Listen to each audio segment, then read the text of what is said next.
Go Figure TV. Revolutionary salute. Revolutionary salute. Like, share, subscribe.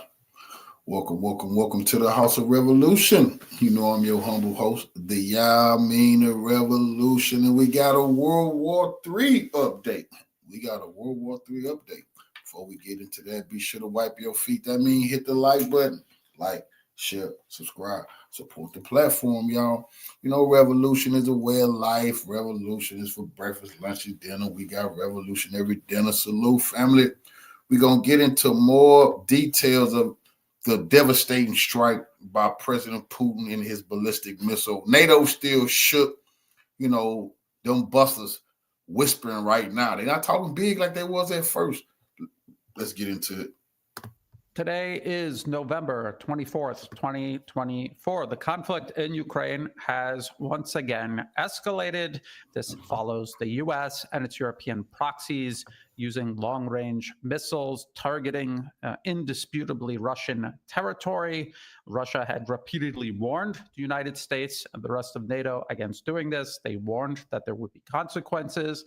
And following the use of these NATO missiles on Russian territory, Russia responded by using what is being referred to as an intermediate range ballistic missile. Now, it was originally reported that it was an intercontinental ballistic missile. And for some reason, many people believe that an intermediate range ballistic missile somehow makes this less significant. However, in reality, an intercontinental ballistic missile was the missile of choice during the Cold War that Russia and the United States would have launched at each other from their respective territory at their adversary. Intermediate range ballistic missiles were the missiles of choice by both the Soviet Union and NATO to launch at each other across the front line in Europe. So these are shorter range missiles, but these were the missiles that would deliver nuclear warheads to military targets on either side of the divide in Europe during the Cold War. So this is a very significant gesture by the Russian Federation. This is a stark warning. The fact that this missile was configured to be fired and used without nuclear warheads, the danger that it represents to virtually any place in Europe, and the inability of the collective West to defend against this sends a very powerful and again, very stark warning. A warning, however, I believe the United States will ultimately ignore. From the perspective of the special interest driving U.S. foreign policy in the U.S., and this is, again, regardless of who's in the White House or in Congress. Now, with the U.S. making a dangerous mistake, giving Ukraine ATACMS missiles to attack Russia with, Russia can give these missiles to Cuba, to Venezuela, any other Latin American nation whose military we have a problem with. Just imagine Venezuela with these missiles while they talking all that shit. We've already set the precedent. We've given out missiles to Russia's enemy to strike Russia. So Putin can definitely, and he said he would do just that. Remember, he said he would give all of our enemies advanced weapons. A war in Europe does not concern America. That is the whole point of politically capturing Europe and using them as a united front against Russia so that they pay the price. They face the full brunt of any consequence of America's foreign policy, while the United States, literally an ocean away, is relatively unaffected. Now, I want to get into the situation on the ground in Ukraine, along the actual line of contact. We will look at liveuamap.com. It is a pro-Ukrainian live map. It is a map that will go out of its way to delay showing Russian gains, and yet still, looking at this pro-Ukrainian map, you can see how dire the situation is for Ukraine itself. I'm also going to read, as usual, from the Western media. They are now finally admitting to a reality that myself and others, including Alex and Alexander of the Duran, Mark Sloboda, and also Scott of Calibrated, have been talking about for months and months, if not years now. This situation on the ground, the Western media is now finally admitting. And you will see the reality that this authorization of use of ATACMS ballistic missiles and the Storm Shadow Scalp air-launched cruise missiles, this will do absolutely nothing to change the situation on the ground for Ukraine. And as a matter of fact, I'm going to read an interview with U.S. National Security Advisor Jake Sullivan, who admits as much. So what is the purpose of this dangerous escalation? Where is all of this going? So let's start by actually looking at liveuamap.com. This is Ukraine. The area in red is territory the Russian Federation has now claimed as Russia, and all along the front line. And we can see, even since the last update, significant gains by Russia. We remember looking at Kurakhovo, and we remember Russian forces just entering at the edge of this built-up urban area. Now they have taken over almost half of this city. We see salients forming off of this much larger salient extending towards Pokrovsk. As I've said, they extended up to the edge of the urban built-up area of Pokrovsk, and now they're going to spread out and around it and surround it. This is how Russia has taken every large urban area during this conflict so far, and that is how they will take Pokrovsk. There's nothing about Russian forces stopping here at the edge of Pokrovsk that suggests Ukraine is successfully defending against Russian advances. Russian forces do not just pour into a built-up urban area. That is not how modern warfare works. We have Russian advances here in Toretsk. We've been talking about how Russian forces have entered into this urban area. Now you can see they've taken over virtually all of it. And that will continue. Russian forces incrementally constricting around Seversk here. We also have Chasiv Yar. I think we remember Russian forces just barely making it over this canal and working their way just south of Chasiv Yar, but now you see they're in the urban center. Again, according to this pro-Ukrainian live map. And of course, if we visit the Kursk area of operation where Ukrainian forces have pushed into Russian territory, over the last week, there have been reports of Russian forces pushing even further into this area. And that is what is happening. The map is not going to show these Russian gains recovering their territory, but the BBC article I'm going to read to you will talk about it in depth. And so we have this article just from 3 days ago, so just mid last week. Ukraine front could collapse as Russia gains accelerate, experts warn. Well, this is what, again, myself, the Duran, Mark Sloboda, Scott from Calibrate, this is what we have been saying all along. Finally, the BBC is reporting on this.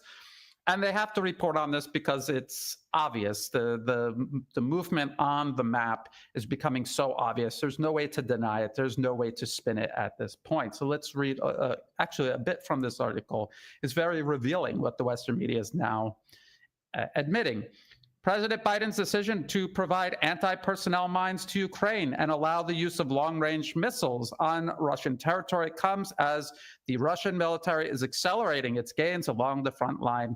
Data from the Institute for the Study of War, so ISW, based in Washington, D.C., filled with people connected directly to the U.S. State Department.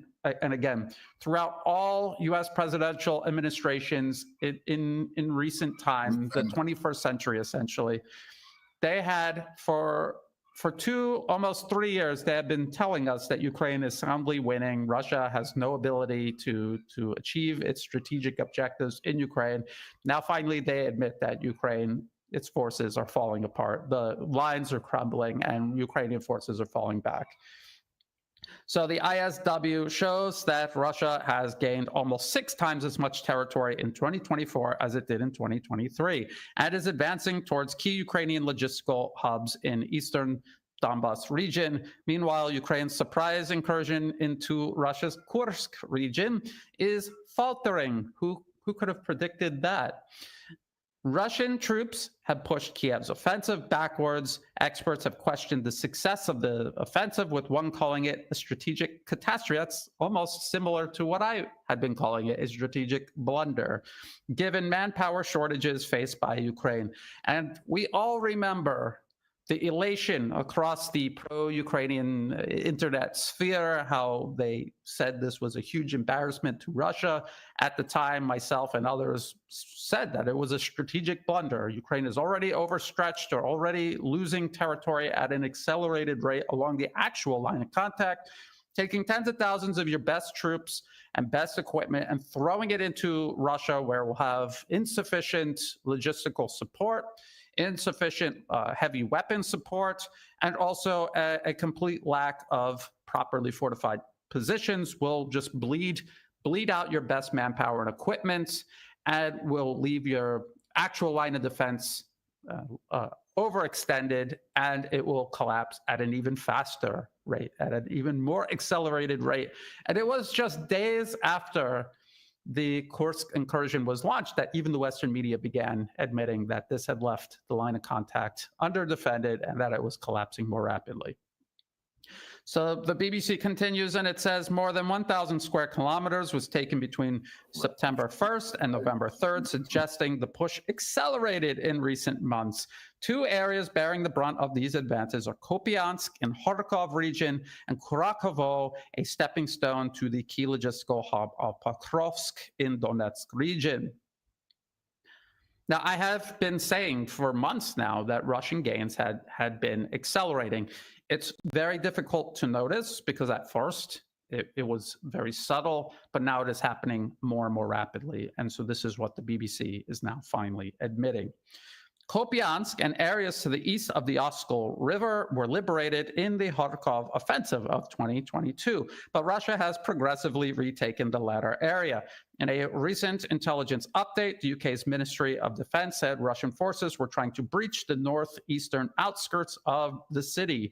Footage posted on November 13th and verified by the BBC is consistent with this analysis. The video shows a convoy of Russian armor being repelled after making it within 4 kilometers of the key bridge at Kupiansk, the last major road crossing in the area. While these reports do not necessarily translate to control of an area, it is indicative of how stretched Ukraine's defensive line has become.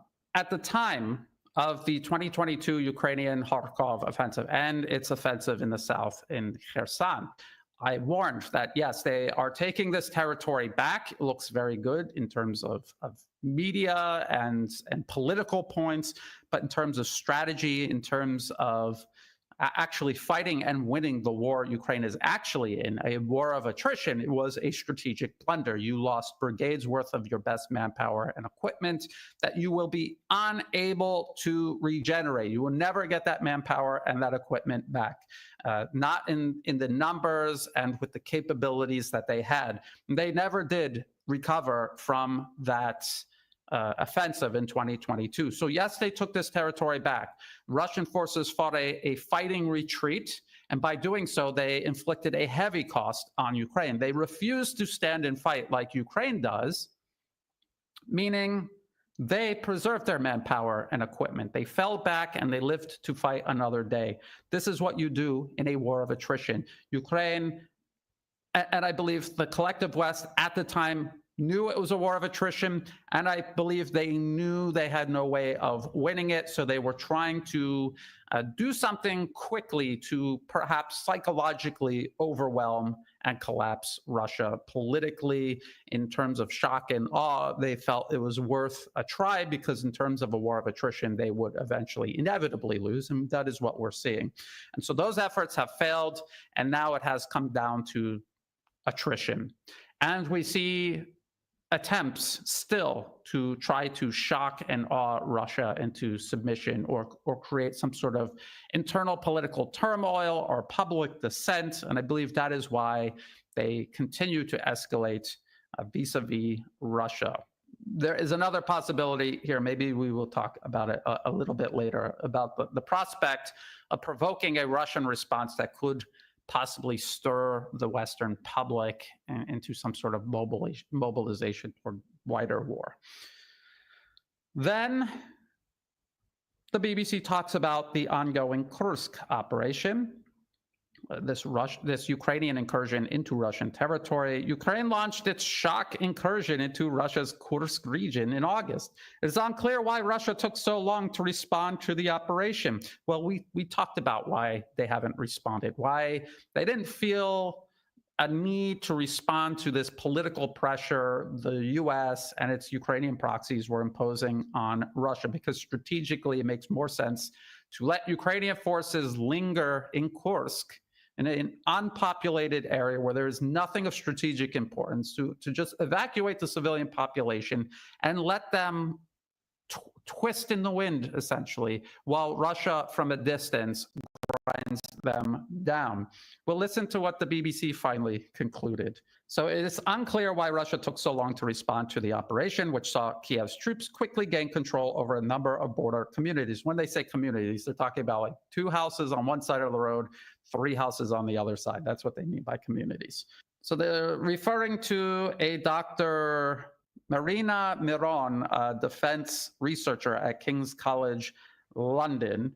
And Dr. Miron suggests that while the Kremlin would suffer a domestic political cost for as long as the incursion continued, Russia's general staff has been keen to keep Ukraine's forces tied down in Kursk as its forces made gains elsewhere along the front line. But Moscow is now clearly intent on reclaiming the territory lost on its own soil. Some 50,000 troops have been deployed to the region. Verified videos from Kursk region show fierce fighting is taking place and that Russia is suffering considerable losses in terms of manpower and equipment. But the data clearly shows Ukraine's control of the region is shrinking, which means Ukraine is suffering even more considerable losses. And all throughout this article, the BBC continuously says, yes, Russia is winning, but at a heavy cost. But if Russia is winning, that means the cost to Ukraine is even greater still. So it's not really making the point I think they wanted to make, although people who still trust the BBC as a reliable source of information probably don't interpret it that way. The Kursk incursion was initially a major boon for Ukraine in terms of morale at the time of serious setbacks, and the audacity of the operation was a reminder of its ability to surprise and harm its enemy. Again, this is all an appeal to propaganda value, not strategic value, which is why Ukraine and its Western backers are losing this proxy war. But Dr. Miron said while the Kursk incursion was a moment of tactical brilliance, it has also been a strategic catastrophe for Ukraine. Yes, obviously, an absolute blunder, accelerating Ukraine's ultimate defeat in this war of attrition. It's not a war of propaganda victories. If it was, Ukraine would have already won. This is a war of attrition, and Russia is winning it soundly. This is how the article ends. It says, Ukraine fired US-supplied long-range missiles into Russia for the first time. Well, that is a misnomer. Ukraine is not firing anything. These missiles are targeted by the US. The information is input into these missiles by US contractors on the ground. And if a Ukrainian is pushing the button, it is all but an American attack on Russia. And the Russian government has made this very clear. And people may say, well, the Russian government is just saying that. Revolutionary salute to our family. D Money, highly blessed Walker, salute, little bro. He say Putin just getting started. He got something for the war chest. Revolution is way of life. Absolutely appreciate the love, family. Salute to you, Putin. Definitely just getting started. He got him shook right now. But we know these treasonous Zionists, they will not fold. It's not in them. Their heart has been hardened by the Most High. They got to be dealt with. To make an excuse for an overreaction, but I'm going to read to you from the New York Times, where they admit that all of this targeting information, every aspect of a long-range strike on Russia is enabled by the U.S. itself. And without the U.S. involved, Ukraine would not be able to launch these strikes. Ukraine would not be able to launch these strikes. So Ukraine fired U.S.-supplied long-range missiles into Russia for the first time a day after Washington gave it permission to do so. It is thought that the decision was made in part to help Ukraine hold on to part of the Kursk region, to help use as a bargaining chip in future negotiations.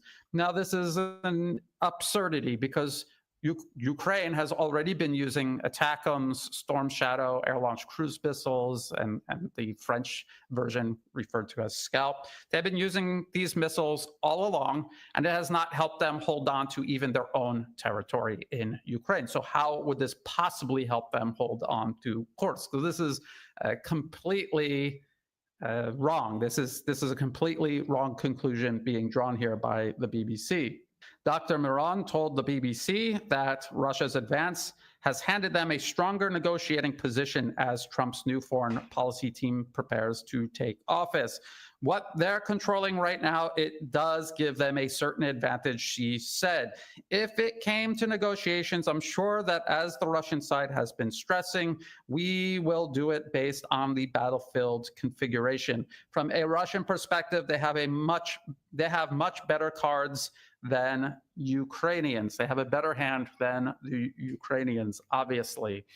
And in case people have not been paying attention, Russia's hand has only strengthened the longer this conflict goes on. Month to month, year to year, Russia's hand grows stronger in regards to any conclusion of this conflict, which leads me to believe that the U.S. ultimately doesn't care about Ukraine. They don't care about the fate of Ukraine, the Ukrainian people, despite them repeatedly saying this.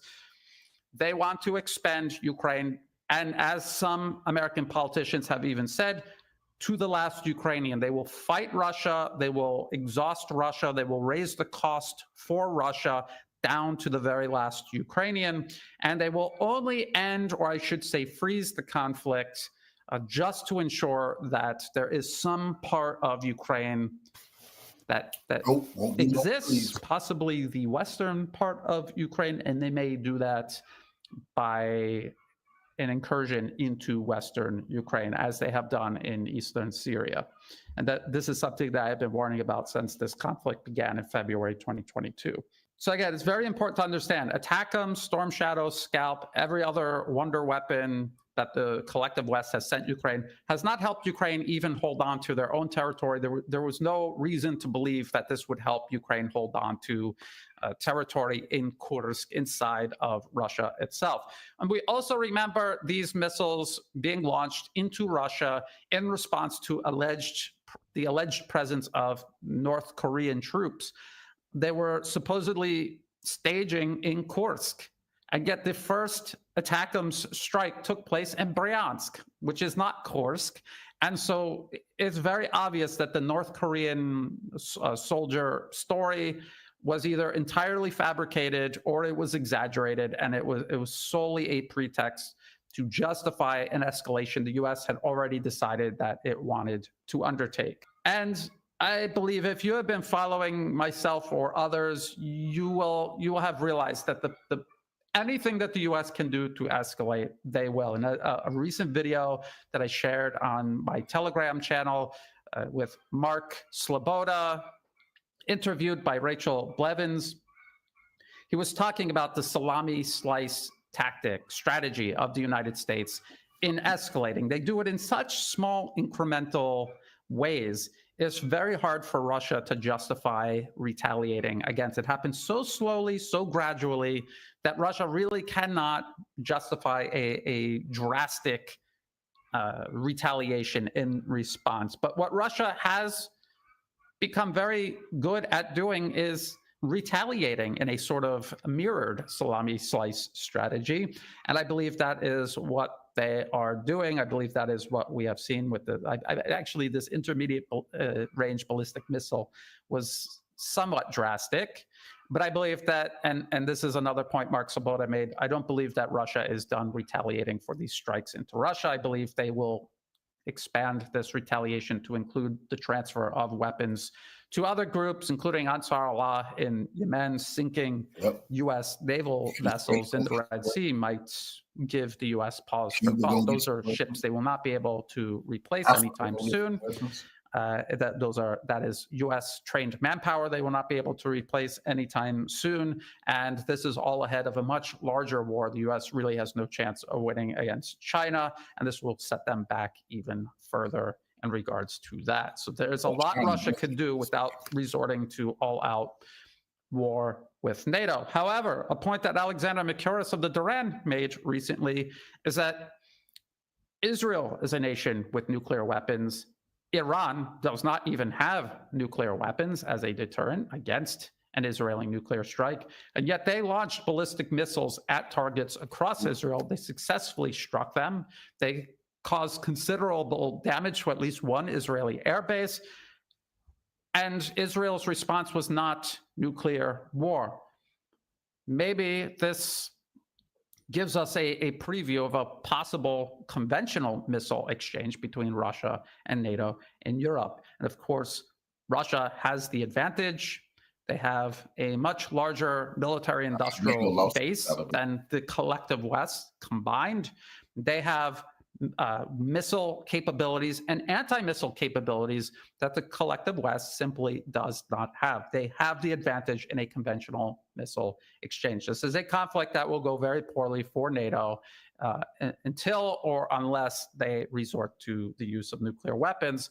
But it must be remembered that Russia has nuclear weapons also. This intermediate range ballistic missile easily could have had nuclear warheads. And we see that their delivery system works. It is effective. It will be difficult, if not impossible, to intercept.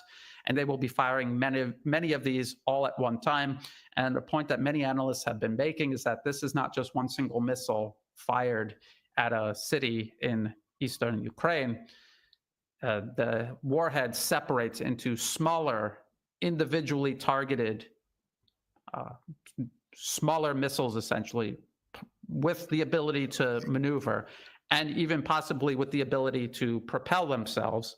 They themselves will release individually targeted warheads that then strike their targets. So you would have a hard time intercepting just the one single missile itself, but then it breaks into much smaller and more difficult targets to intercept. And we already see the lapses in Western air and missile defense technology.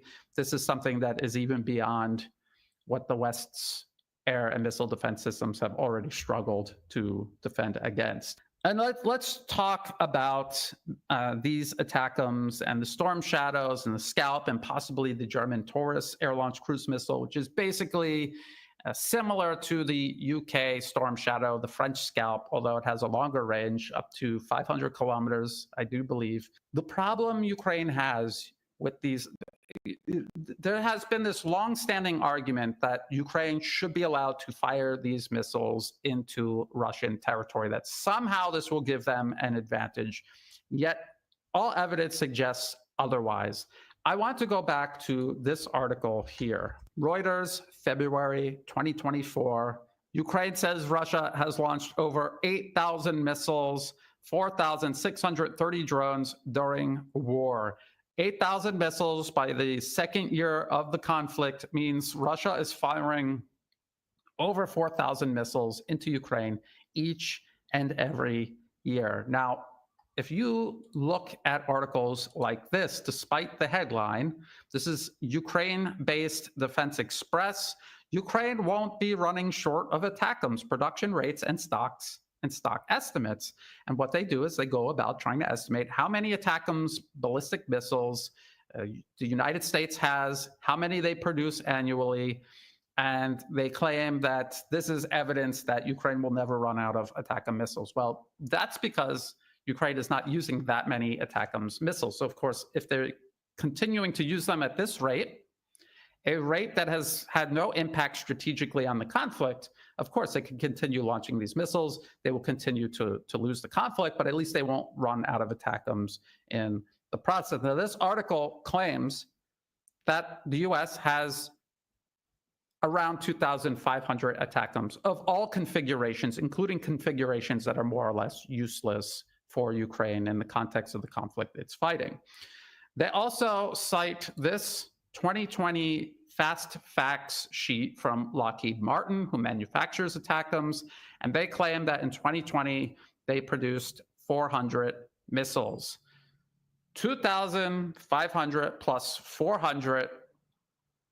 If the US transferred every single ATACMS it had in its inventory, every single missile that it produced per year to Ukraine, along with all the air-launched cruise missiles that are being transferred to Ukraine, it still would not add up to just the 4,000 Russia is launching into Ukraine per year. That could be, because that number of 4,000 Russian missiles, that includes cruise missiles and ballistic missiles of all kinds. And so this is Ukraine's problem. That is their first problem. They simply will never have enough missiles just to even match Russia's missile campaign. The other problem is the ATACMS, the Storm Shadow, the Scalp, the Taurus. These all have limited ranges, less than 500 kilometers. Russia has missiles that can hit anywhere in Ukraine, anywhere. Range is really not an issue for Russia. This new intermediate range ballistic missile can hit any target anywhere in Europe. So that is the second problem Ukraine has. Even if they did have enough missiles to match Russia, these missiles do not have the range to hit targets anywhere in Russia. So there are areas where Russia has military industrial production that will be left untouched. And on the other hand, Russia will be able to hit anywhere in Ukraine. And so this is the problem that Ukraine has. This is why allowing them to launch these missiles is a dangerous provocation that has no payoff strategically for Ukraine itself.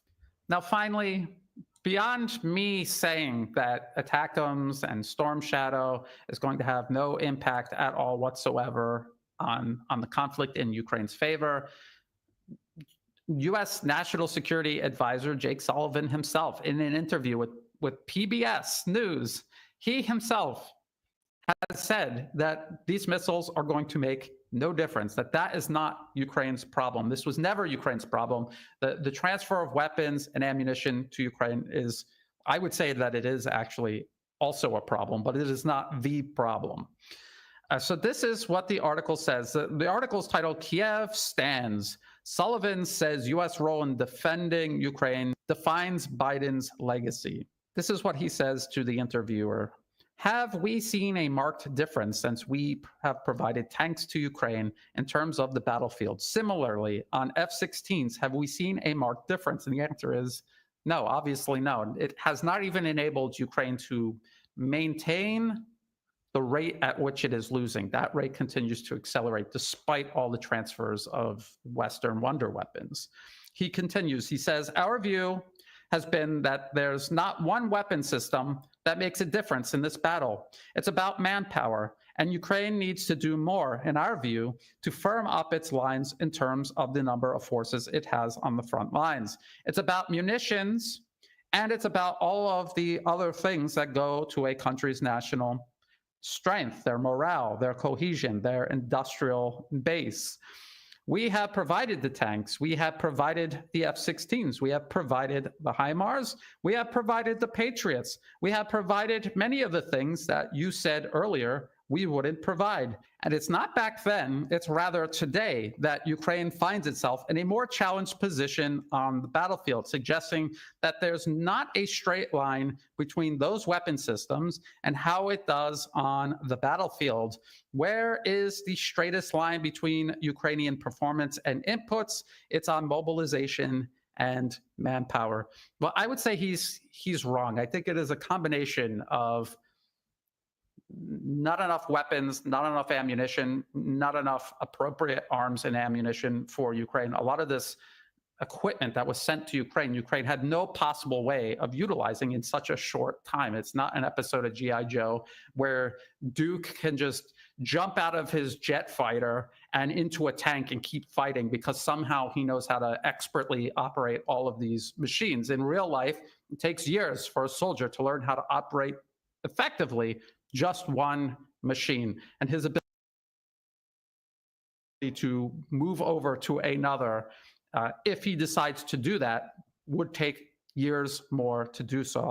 I remember in the U.S. Marine Corps, one Marine in particular who wanted to transfer from his job at counter battery radar to flying Apache helicopters. He had to transfer from the Marine Corps to the U.S. Army. He had to become an officer, and then he had to go to flight school and be trained on how to operate an Apache attack helicopters. It was going to take years of his life to do that. He was determined to make that a huge career decision. He was willing to invest the time to do that, but in reality, that's what it takes to prepare soldiers to use new types of weapons, different types of equipment that they're not familiar with. So the prospect of the U.S. sending any of this equipment and it making any difference in such a short time was zero. There was no chance that this was going to happen. I warned about this when they even just began talking about doing it. And now we see the outcome. Now we see U.S. National Security Advisor Jake Sullivan admitting there was no way these weapons were ever going to make a difference. In terms of manpower, however, it is not just a matter of mobilizing more men. I've talked about this at length. It could take years to prepare large numbers of conscripts to actually effectively go into combat. It's not just a matter of finding conscripts, providing them basic training, and sending them to the battlefield. In modern warfare, you need to fight as an organized unit, smaller units operating under larger units, and all of these units take time to stand up. A brigade, which is the basic building block of the Ukrainian military, about 4,000 men strong, that could take up to 3 years to build from the ground up. And not only that, it's not just a matter of having new conscripts who are properly trained to go into combat. They need trained and experienced leadership, which takes years to produce. And Ukraine does not have years to do this. So this is why they're losing. This is why they will continue to lose. And this is why nothing the West does, short of intervening directly themselves, will change anything that is happening in Ukraine. And U.S. National Security Advisor Jake Sullivan has all but said that in his recent PBS interview. The link will be in the video description below. You can read the entire transcript for yourself. Now, regarding Western missile strikes on Russia, and I'm referring to them as Western missile strikes because they are impossible to carry out without the West's involvement. So this is not just transferring weapons to Ukraine and Ukraine using them on their own. This is what Jake Sullivan said about this. If the U.S. were to authorize the use of any weapon system, including this weapon system he's referring to, ATACMS, it wouldn't mean direct U.S. participation in the war. It would mean a continuation of the policy we have had since the war began, which is that we supply the means to Ukraine to defend its sovereignty on territorial integrity, and they fight the war. But we know that this isn't true because the Western media itself has told us that it's not true. Remember articles like this. This is from May 2024. Ukraine asked U.S. to provide more intelligence on targets in Russia. American officials say they do not want U.S. weapons used in cross-border attacks or intelligence reports used to strike inside Russia because they fully understand the implications, even though U.S. National Security Advisor Jake Sullivan pretends he doesn't. This is what the New York Times says. The United States provides some intelligence to Ukraine on Russian forces in Russia. For example, on troops that are massing for potential attacks. Ukraine has access to commercial satellite imagery that allows it to see Russian activity at major military bases. And this is, again, authorized by the U.S. government. Access to these satellites is really not that easy. But Ukrainian officials say they need to increase the number and effectiveness of their cross-border attacks to press Moscow to end the war, according to current and former Ukrainian officials. To do that, those officials say they want more real-time intelligence and more information from allies on what U.S. and European officials think are the most critical targets. And that is an admission that Ukraine is completely incapable of gathering that intelligence themselves. They depend 100% on the U.S. and its European proxies. So getting back to Jake Sullivan in the PBS interview, this is what he also says. It's about the fact that Russia has gone to another country from another part of the world, North Korea, brought in thousands of their troops to the front lines and have added them to this war. That is a change, a significant change, a change that, in fact, we warned the Russians about before they did it and said if they did it, we would respond. And of course, we will respond. Now, I still have not seen even a single shred of evidence suggesting that North Korean forces are involved in the special military operation, either in Ukraine itself or in Russian territory along the border with Ukraine. I've not seen any evidence at all. Doesn't mean that it's not happening, but the U.S. has categorically failed to provide any evidence of this claim. And again, the first ATACMS strike was in Bryansk. It was not even in Kursk, where the U.S. has claimed without evidence that North Korean troops are staging. So that's very important to remember. Now, the U.S. said they would respond, and they say they will respond. That is Jake Sullivan. Russia said, if you respond, we will retaliate. And Russia has retaliated. So this is an article from NBC News. Putin says Russia attacked Ukraine with a new missile and threatens Western countries arming Ukraine. Russia notified U.S. officials about the imminent attack using nuclear risk reduction communication channels.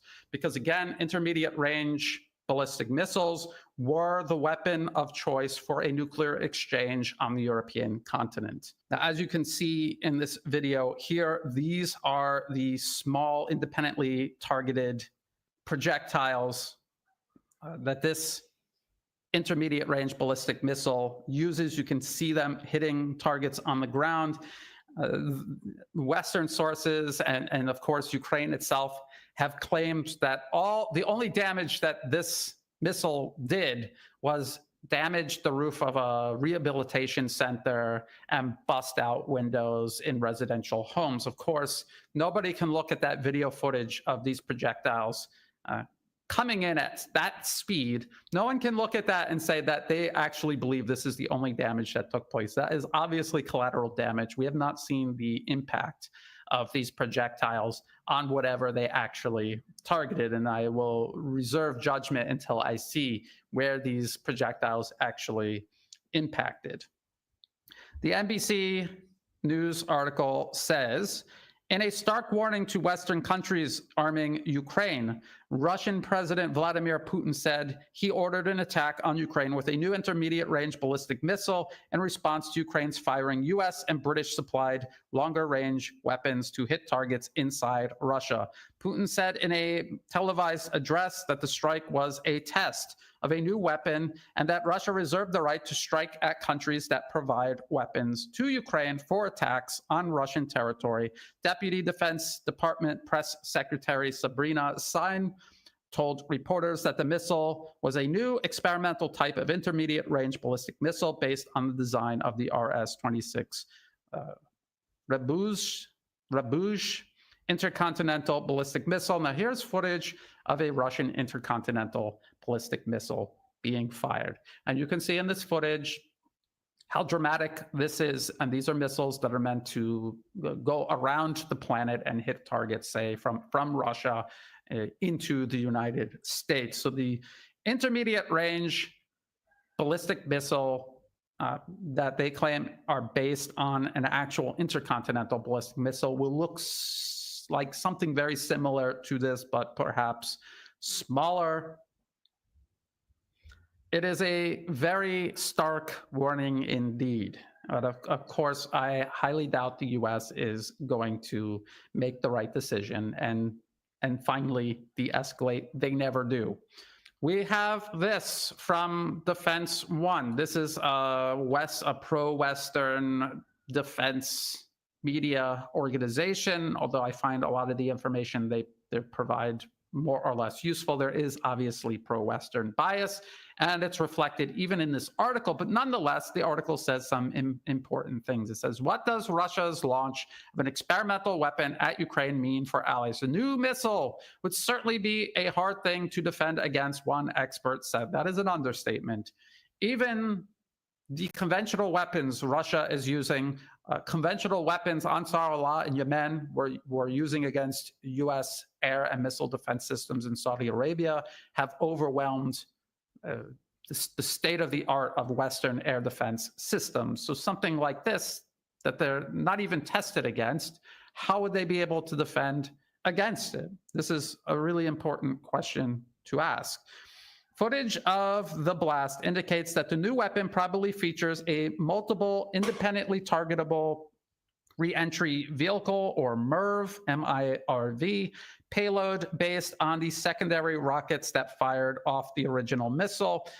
If it is indeed a MIRV, that's going to be a wicked hard problem to hit multiple things if it's coming in super fast, especially if it's an intermediate range ballistic missile on a lofted trajectory. This is Tom Caracco, director of the Missile Defense Project at CSIS, which is a U.S. government and arms industry funded think tank that I have referenced many times in the past. The tests were successful, Putin said, noting they took place in combat conditions. Additionally, he said modern air defense systems that exist in the world and anti-missile defenses created by the Americans in Europe can't intercept such missiles. And that is probably true. Ukraine, and so this is where the pro-Western bias comes in. So the Defense One article says Ukraine has previously intercepted very new hypersonic missiles that Russia had called invincible. Well, Ukraine has claimed that they have. They've never provided any evidence that they actually have. And looking at the state of their air defense systems, much of it destroyed by these missiles they always claim they're intercepting. And if you look at the state of their military industrial and civilian infrastructure, the power grid, which is being dismantled incrementally with each Russian missile strike, and these are with cruise missiles and drones oftentimes, doesn't really seem like they're doing a good job intercepting them. And even if you have an anti-air, anti-missile system that has 100% effectiveness against all weapons of any kind, if you don't make enough of them, that is a flaw in your defense strategy. That is a flaw of the system itself. It is incapable of being made in sufficient numbers to defend against the actual number of incoming targets you will face on the battlefield. That is in and of itself a design flaw. So either way you try to cut it, Western air and missile defense systems have no way to defend against Russian missiles. They're capable of circumventing these systems, even if they do have interceptors. Russia has many more missiles than the collective West will ever.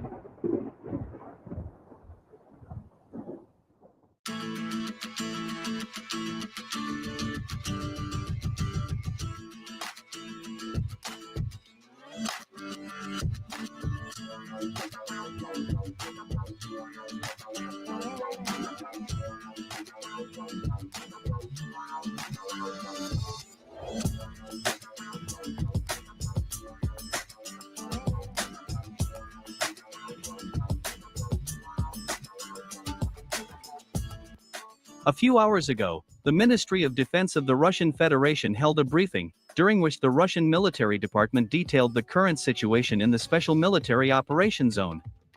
In particular, representatives of the Russian Defense Ministry officially stated that over the past 7 days, Russian troops have liberated 8 strategically important settlements in Pokrovsk, Korokovo, and Vremivsky directions of the front. Moreover, the Russian military also commented on the missile attack on Ukrainian weapons factories in the city of Dnipro, which took place on the night of November 21st. In particular, General Igor Konashenkov officially stated that for the first time, under combat conditions, Russia successfully used its latest medium-range hypersonic ballistic missile under the designation Orshnik.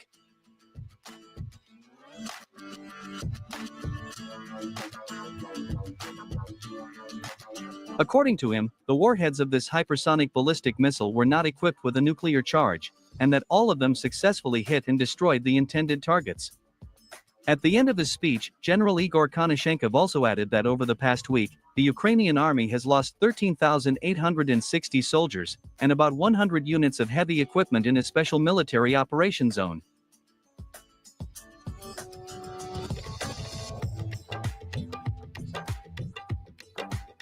Meanwhile, commenting on the successful test of the latest Russian hypersonic ballistic missile, Deputy Chairman of the Russian Security Council Dmitry Medvedev made a rather alarming statement that shocked the West and the Ukrainian authorities.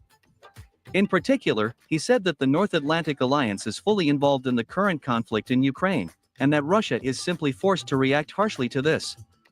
Dmitry Medvedev noted that the recent decision by US President Joe Biden to allow Kiev to fire Western long-range missiles deep into Russian territory is increasingly turning the current conflict in Ukraine into a global one.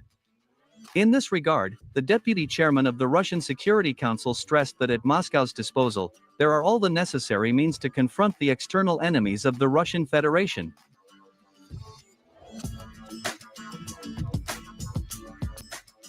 According to Dmitry Medvedev, the latest hypersonic ballistic missile Orshnik is a real game-changer weapon, capable of changing the course of any war on a global level. Moreover, a senior Russian official also noted that this latest hypersonic ballistic missile is just the tip of the iceberg, and that Russia has many more unpleasant surprises for the West.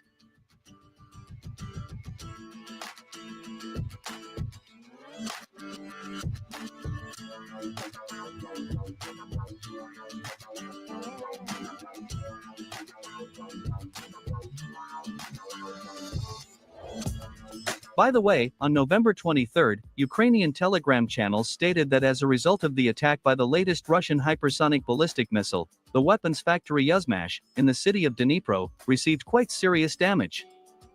According to them, the territory of this factory is still cordoned off by the officers of the Security Service of Ukraine, who do not allow even firefighters and doctors to the site of the missile strike.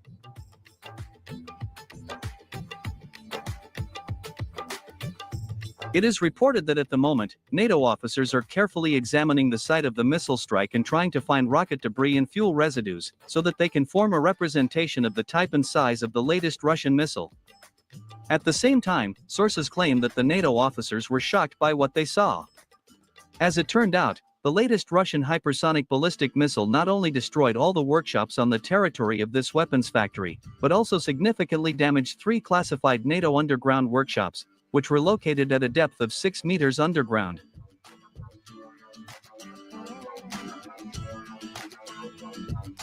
As it turned out, the NATO leadership stored spare parts for short-range ballistic missiles in these workshops. As it turned out, in these underground workshops, specialists from the NATO armies assembled these ballistic missiles and passed them off as Ukrainian missiles.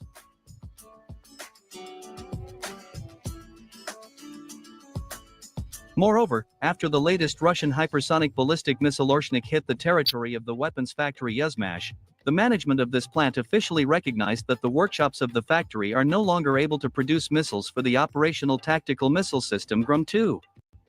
In addition, this weapons factory also lost the ability to produce RD-843 rocket engines, which were supplied in large quantities to Europe, for European spacecraft, as well as for NATO and French spy satellites.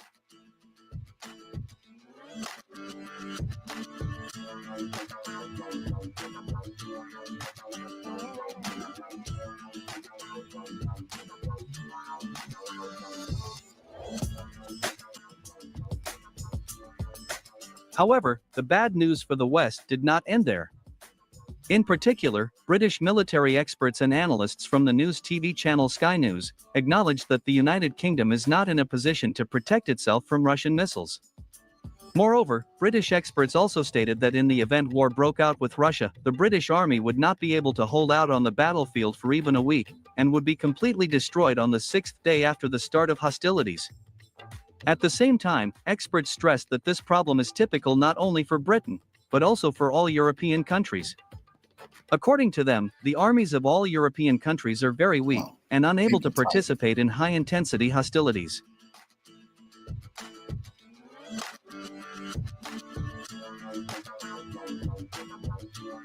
Returning to the latest Russian hypersonic ballistic missile Orshnik, British experts noted that after the appearance of this weapon in Russia, all military bases of the United States, Britain, and NATO, in Europe and the Middle East, found themselves in the zone of destruction of latest Russian missiles.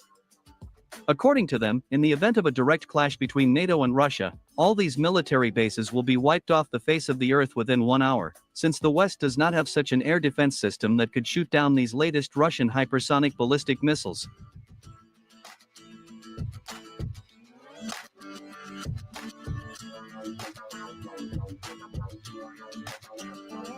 They better be cool.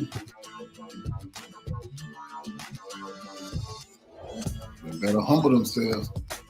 Meanwhile, Russian President Vladimir Putin, during a meeting with the creators of the hypersonic ballistic missile Orshnik, officially announced that Russia would continue testing this missile under combat conditions in Ukraine.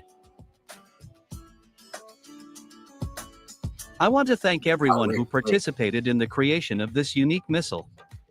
You have once again proved that the Russian scientific base is very strong and continues to develop. I officially declare that we have already started mass production of these missiles. Hypersonic ballistic missile Orshnik has significantly strengthened Russia's military potential, especially given the fact that no country in the world has such a missile in its arsenal. We will also continue testing this missile under combat conditions in Ukraine, depending on the situation and the nature of security threats to Russia, Vladimir Putin said.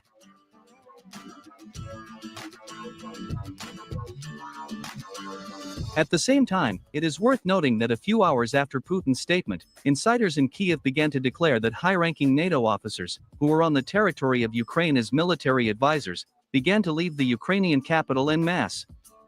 Well, my dear truth seekers, all this indicates that the West is really scared of the latest Russian weapon, which will only become more powerful and deadly over time.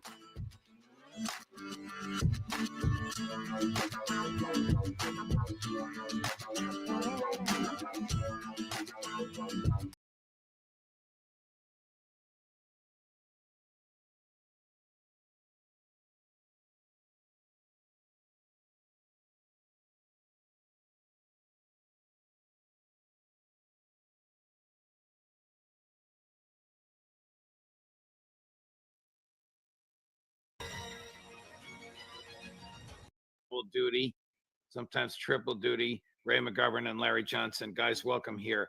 I want to discuss three topics with you today. One is the poignant historical event, an incredible turning point of tragedy in American history, with the anniversary of which is today, which is the assassination of JFK. I also want to discuss the indictment and arrest warrant issued for Prime Minister Netanyahu. And I want to discuss the extraordinary weapon that Russia fired at Ukraine and the reason for it, and the inane response by an admiral of the United States Navy. We'll start with Netanyahu. Is there any doubt, Larry Johnson, that the evidence of genocide with which he is charged is overwhelming? It's beyond a reasonable doubt. There's as much evidence against Bibi Netanyahu as there was against Adolf Eichmann for his role in the Holocaust. It's at that level. And while the numbers are significantly smaller in terms of what Netanyahu has done, nonetheless, it's been a deliberate effort on his part to murder, to destroy the Palestinian people. And to pretend otherwise is just to ignore the facts on the ground. They're engaged with active starvation. They're bombing, and it's not just Palestinian Muslims. That's what people in the West need to understand, particularly in the United States. Some of these are Palestinian Christians. He's doing it just because of their ethnic, that the fact that they're on this land and that they are not considered Jews. And so that is the very definition of genocide. So, Ray, the system here is a little different. There's no presentation before a grand jury. There's an application before 3 judges. The judges, there's no prosecutor who writes the indictment. The judges write the indictment, and the indictment is accompanied by an opinion. I read the opinion. Could have been written by Larry Johnson. It touched on all the things that Larry just said. And it is essentially the willful, knowing, intention slaughter of people based on their ethnicity. The slaughter occurring by violence, starvation, denying them food, shelter, clothing, and medicine. And yet, Ray McGovern, the United States of America will say, oh, forget about it. The Israelis and the Americans didn't sign the Treaty of Rome. The court doesn't have jurisdiction.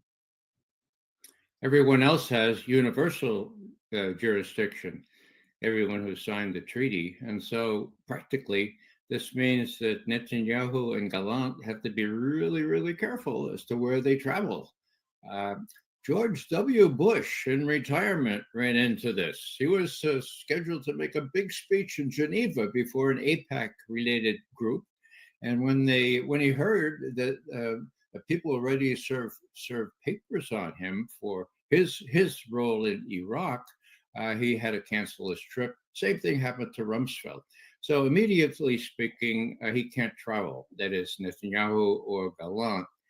There's no provision that I know of that allows the UN or anyone else to descend by helicopter on Tel Aviv and snatch him out of Israel. But, and that's sort of too bad because I don't know exactly what other enforcement mechanism there might be, Judge. You probably know better than I. Larry, Ray used a very interesting phrase that the American Justice Department claims, which is universal jurisdiction. We have, of course, kidnapped Mexican generals for accepting bribes from Mexican cartels in Mexico, kidnapped them or lured them here, charged them, tried them, convicted them, put them in Florence, Colorado for the rest of their lives when the whole thing was committed in Mexico. There is nothing to prevent other than force, resisting, nothing legal to prevent Brussels from descending upon wherever Netanyahu is and capturing him and delivering him home. Wouldn't that be gratifying to the people who have suffered at his hands? Yeah, the only thing they lack is actually personnel with the capability of doing that. Oh, you're probably right. You'd have to have a special operations team of some quality in order to do that, and it would be definitely viewed by Israel as an act of war. What's really sort of sickening is now, when this ICC brought down this bogus charge against Vladimir Putin for child trafficking, which is nothing of the sort. Man, the United States was so happy with the ICC. We love the ICC. Right. But now that they've indicted Netanyahu and Gallant, who actually have the blood of women and children on their hands, who have murdered women and children, not like the Israeli false story, the myth that Hamas beheaded babies, which they never did. They've actually, Netanyahu and Gallant are responsible for military actions that have beheaded children in Palestine, in the West Bank, in Gaza. And yet now the United States this is outrageous. We need to shut down the ICC. So again, once more, it exposes the complete hypocrisy of the United States when it comes to our so-called international rules-based order. As long as we like the situation, we're good with the rule. If we don't like the situation, it's a no good rule. Ray McGovern, who killed John Fitzgerald Kennedy? Well, it's pretty clear to me that it was what we call now the security state, the deep state, a combination of the CIA, the military, parts of the FBI knew about it. It's all pretty well constructed in this book called JFK and the Unspeakable. It was a turning point in world history, in my view, because Kennedy was out for peace, not only with the Russians, the Chinese, with everyone else. He saw no reason other than to seek peace. And he had been chastened 6 months earlier, 6 months before his famous peace speech at American University in June 1963. He had almost been responsible for ending the world. He and Nikita Khrushchev, okay? That's pretty damning experience. Chastened by that, he reached out to Khrushchev and said, look, we want the same things for our children. There's actually no reason why we can't find means to cooperate. And one thing that is particularly relevant to our discussion these days, this is what he ended up saying, one sentence. Above all, said JFK, while defending our own vital interests, nuclear powers must avert those confrontations which bring an adversary to a choice of either a humiliating retreat or a nuclear war. to adopt that kind of course in a nuclear age would be evidence only of the bankruptcy of our policy or of a collective death wish for the world. Now, we're closer now than we ever were, even in the Cuban Missile Crisis.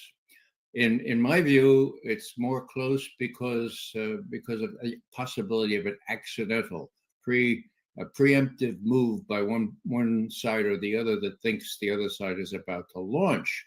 But it's very, very dangerous. And so here we have JFK telling us 61 years ago, that this is what we must avoid above all.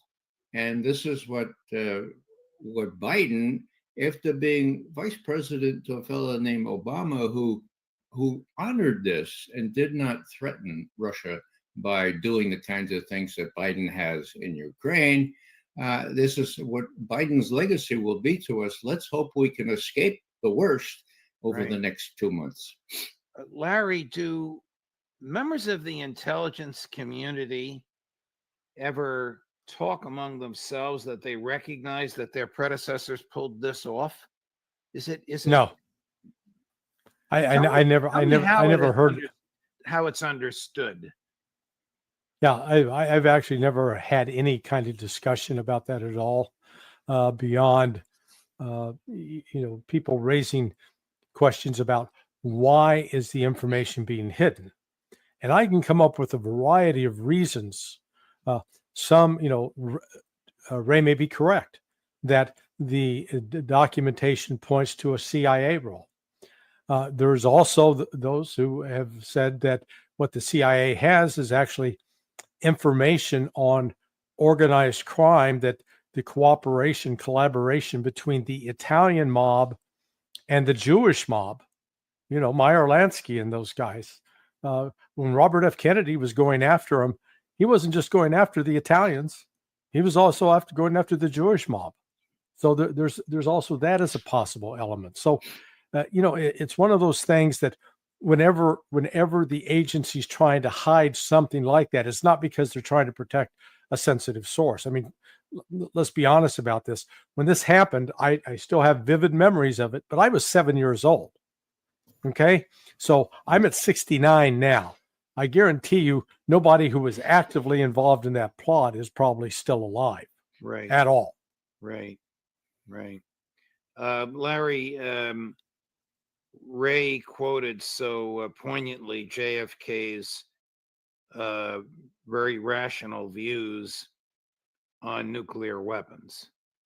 Those views are decidedly at odds with this lunatic Admiral Buchanan, who yesterday made a statement. You got to believe he's a 2-star. You got to believe the 4-star that he works for, and maybe the Secretary of Defense that he works for, and maybe whoever is the president of the United States now or making decisions in Joe Biden's name approved this nonsense that Admiral Buchanan said, that America is prepared to engage tit for tat in a nuclear war with Russia.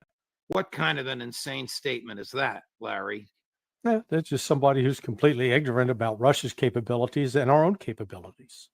What Russia demonstrated yesterday with this medium range, intermediate range ballistic missile. I want to be precise, the term that Putin used.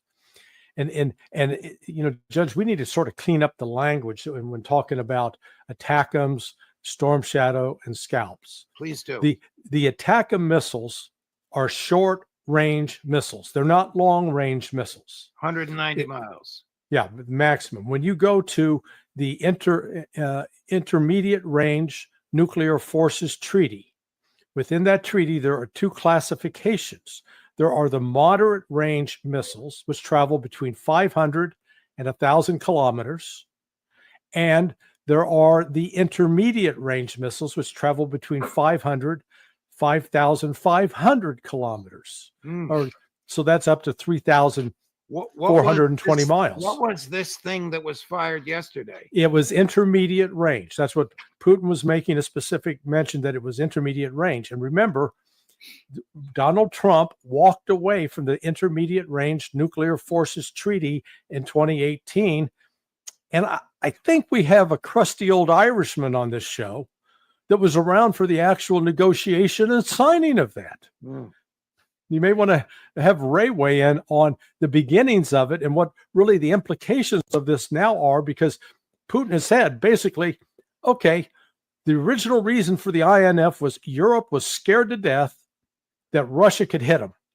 And that treaty eliminated the threat of a missile that could hit Russia, could hit Europe. Yesterday, Putin unveiled it. Hey, baby, we're back. Ray, tell us about the treaty. Well, it was 1987. I was still on board, active duty at the CIA, when Gorbachev said to Reagan, look, we have a measure of trust now.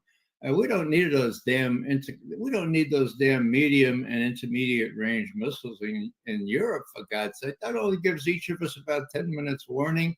Let's get rid of them. We got the ICBMs, for God's sake, and we got no ABMs to speak of. So, there's a mutual, there's a deterrence out of all that. And Reagan came to us and he says, you think he's serious? Was it try it out? Well, long story short, 1987, that was concluded.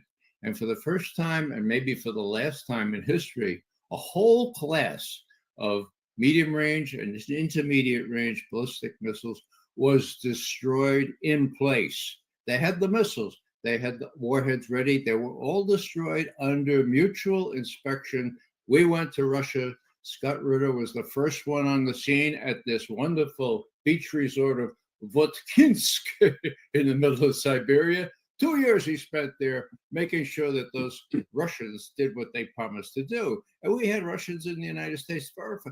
That was done. We eliminated all those missiles. That was 1987, okay? And then Trump, maybe because Bolton told him to, so we'll get out of that. 2019, right before Trump left, we're out of there, okay? Why? Well, it's not clear why, but of course the military had really nice missiles that we wanted to do that would have violated the treaty. And now we're in a fix where Putin makes a point of saying it was Trump. It was Trump that got out of this thing, which is interesting because he's not giving any quarter here.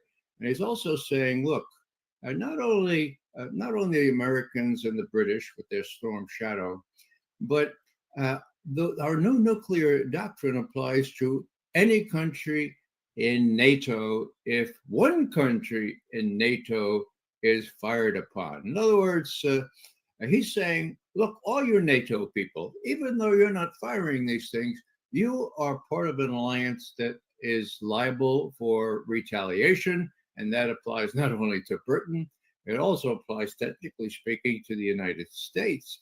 It probably won't come to that, at least not yet, but that's the new nuclear doctrine, and that really hasn't been discussed very much.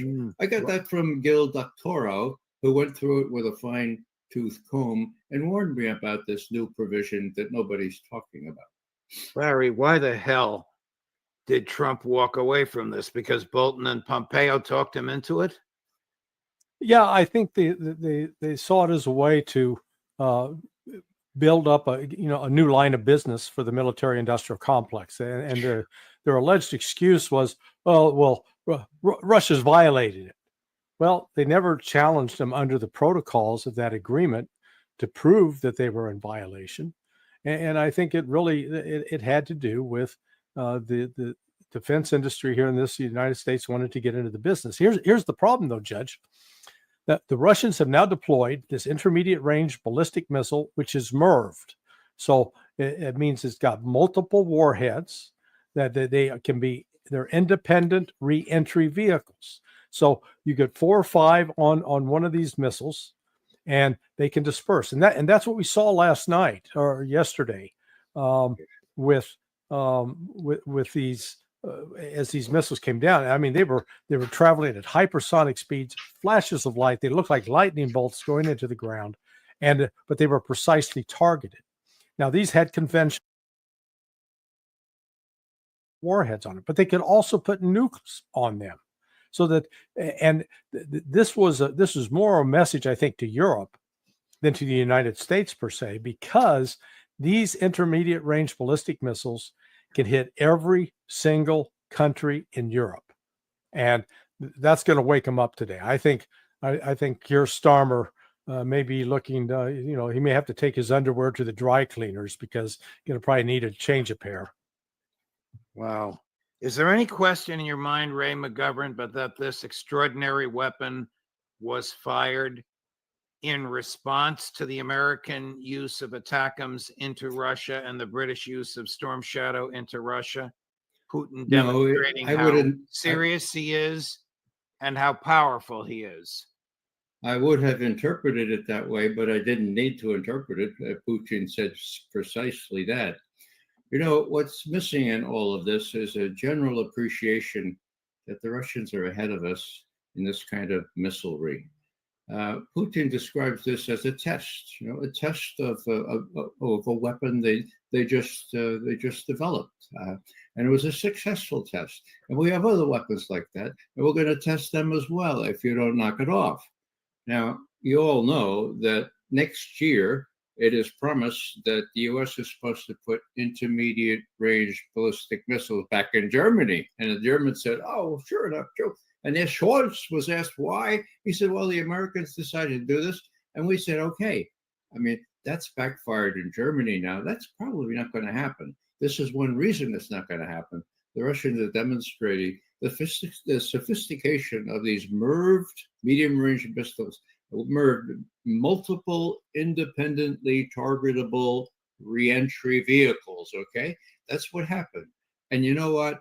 Ted Postal tells me that Zelensky had to know, even just from the photography, that these were not ICBMs. And yet he put out the word initially, these were intercontinental ballistic missiles, not necessary, not used, and of course, not true. Larry, I don't want to get personal with these two names I'm going to throw at you, and I certainly don't want to get into their personal backgrounds. But do Marco Rubio and Pete Hegseth understand what the two of you have just explained to the audience? No, they don't. They'll view it as potentially, oh my God, we've got to kick off our arms race. We may be a bit behind, but we're going to show those Russians. They don't get it, and it's unfortunate that they are so blind in their ideology that they're not able to step back and just take a rational look at this and recognize that, Russia didn't come to this overnight. They have been developing this and moving. Once Trump walked away from the deal in 2018, Russia said, okay, we need to start preparing for the future. And then everything that they're seeing and hearing from the United States was one of threat, not one of diplomacy, not one of conciliation, not one of saying, how can we cooperate? It was always about, you're going to submit to us and do what we tell you to do or else. And Russia's like, no, we ain't playing that. No way. Does Europe understand this, Ray McGovern? The politicians who have risen to positions of power in Europe are not the most sensible or the most well-educated people. There are people at ruling circles, so to speak, who understand this. Let's hope that this will jar them into realizing that Europe is behind, that in this case, the U.S. cannot protect them, really.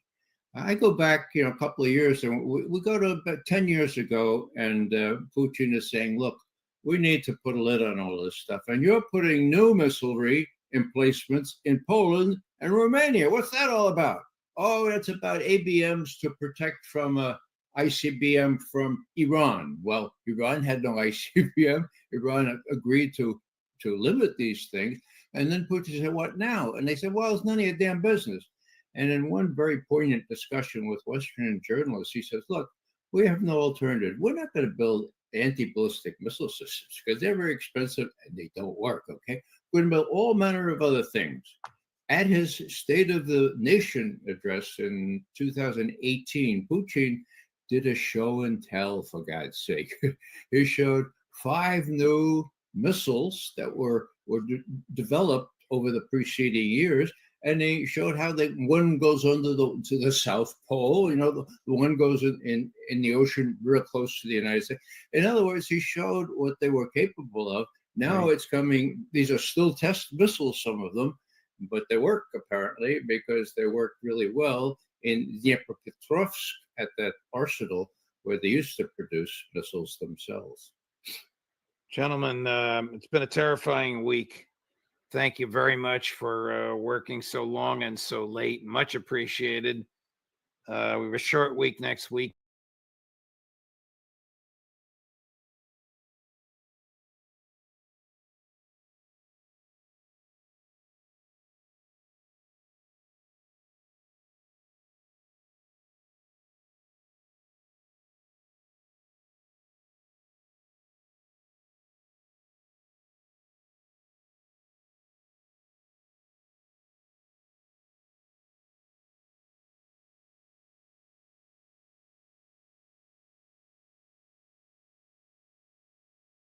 Ukraine, whereas the green t-shirt, he had different priorities, just ever so slightly different. He wanted the headlines, and that's how he ended up in Kursk, a place with a road in but no road out. Hello my friends, and welcome back to the channel.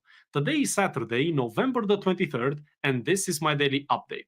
If you've been following the previous video that I've published earlier today, you would have noticed me saying that this is a good day because it was rather uneventful in terms of escalations on the battlefield.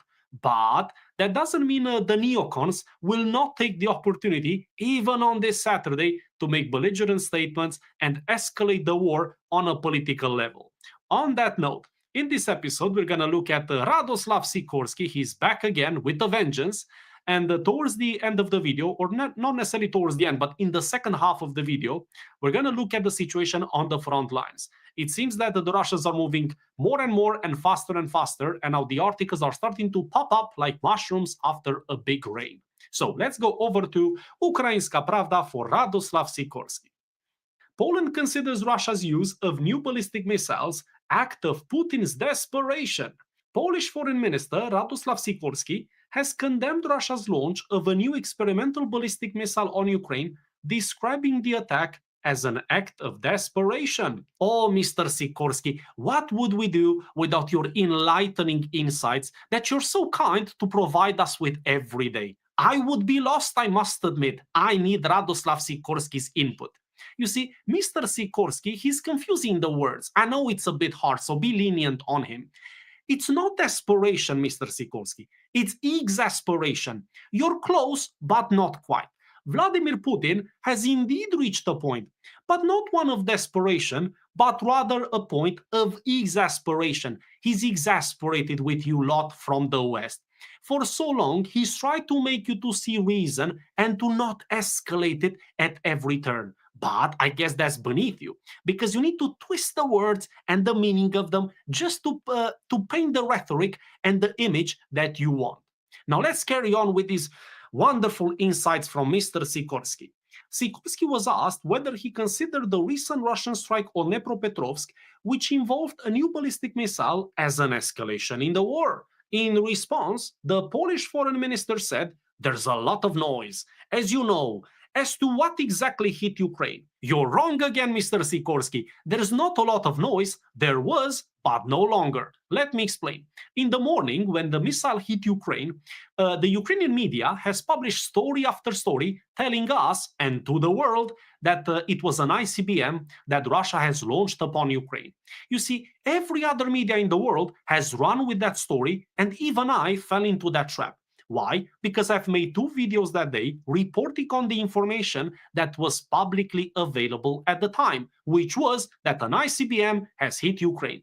However, on the same day at 8 p.m. Moscow time, Vladimir Putin has made an address to the nation in which he has clarified all the noise that Mr. Sikorsky is still ignoring. And basically, Vladimir Putin said, "My friends, this was not an ICBM.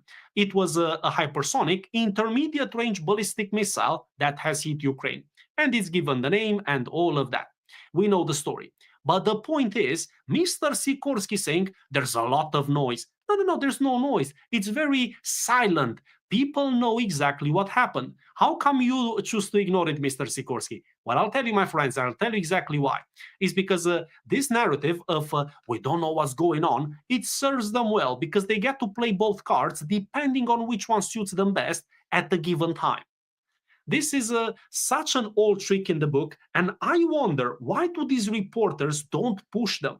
If I was a reporter and Sikorsky would tell me that, would give me that answer, I would push him and say, well, hold on a second, Mr. Sikorsky, let's update the software a little bit. There's no more noise. We know it was not an ICBM. But of course, these reporters, they just point the microphone and are happy to get whatever bullshit from these people. Quote, Russia has been using ballistic missiles throughout this war, but this is alleged to have been an ICBM, which normally has a different use, which, if this is the case, is on the one hand an escalation and a signal, but on the other hand, also an act of desperation that Putin is unable to win in this war, he said. How did you come to that conclusion, Mr. Sikorsky? How do you come to such conclusions? It's beyond me.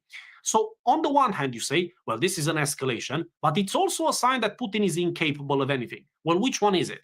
Speaking of escalations, that missile was a response to your escalation, not yours personally, but the West.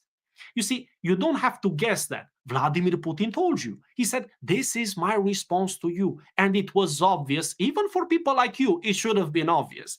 But apparently it wasn't. Now, also, he's saying that it's an act of desperation. I think I've clarified that one. It's not desperation, it's exasperation. I'm exasperated, and I'm not involved in this in any way, shape, or form. But even I lose my patience when I read such nonsense. It's incredible, my friends. Sikorsky added that he is currently observing the Russian economy experiencing real stress. He also noted reports of desertions amongst Russian soldiers, emphasizing that inviting mercenaries from North Korea is not exactly a sign of strength. Well, let's address the first part of his statement about the stress on the Russian economy. Is the Russian economy under stress? Well, of course it is, because it's a wartime economy. The country, Russia, is engaged in a full-on war with the West.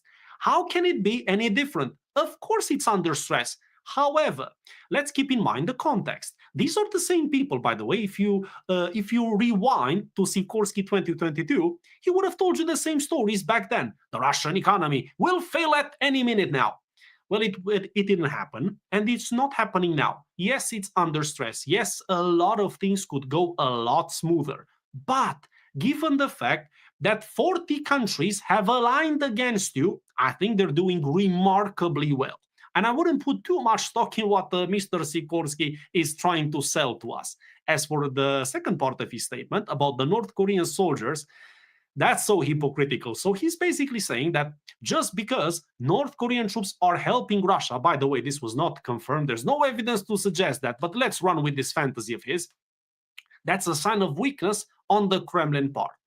Really? Well, because I'm only surprised, Mr. Sikorsky, because by the same analogy, we can say the same thing about you, about your side. You see, in Ukraine, there's far more mercenaries fighting for Ukraine than there are foreign troops of any kind, uniformed or not, that are fighting for Russia. That's just a fact. There's far more mercs fighting on the side of Ukraine than mercenaries fight on the side of Russia, just to make sure I convey my message perfectly clear. But Mr. Sikorsky, again, he's very selective, you see. This is what I like about the Western politicians. They're so selective. Brilliantly, they just pick and choose what works for them. Anyway, let's move on to this article from the New Voice of Ukraine.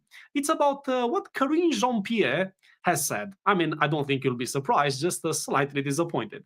No signs Russia preparing to use nuclear weapons, says the White House.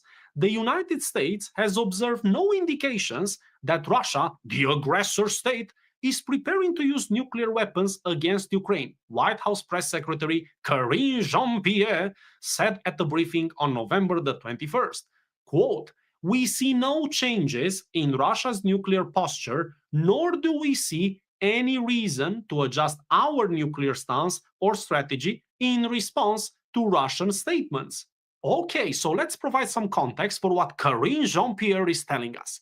So Moscow has changed this nuclear doctrine. In fact, Vladimir Putin has signed the changes into effect, yet the White House is saying, we see no change.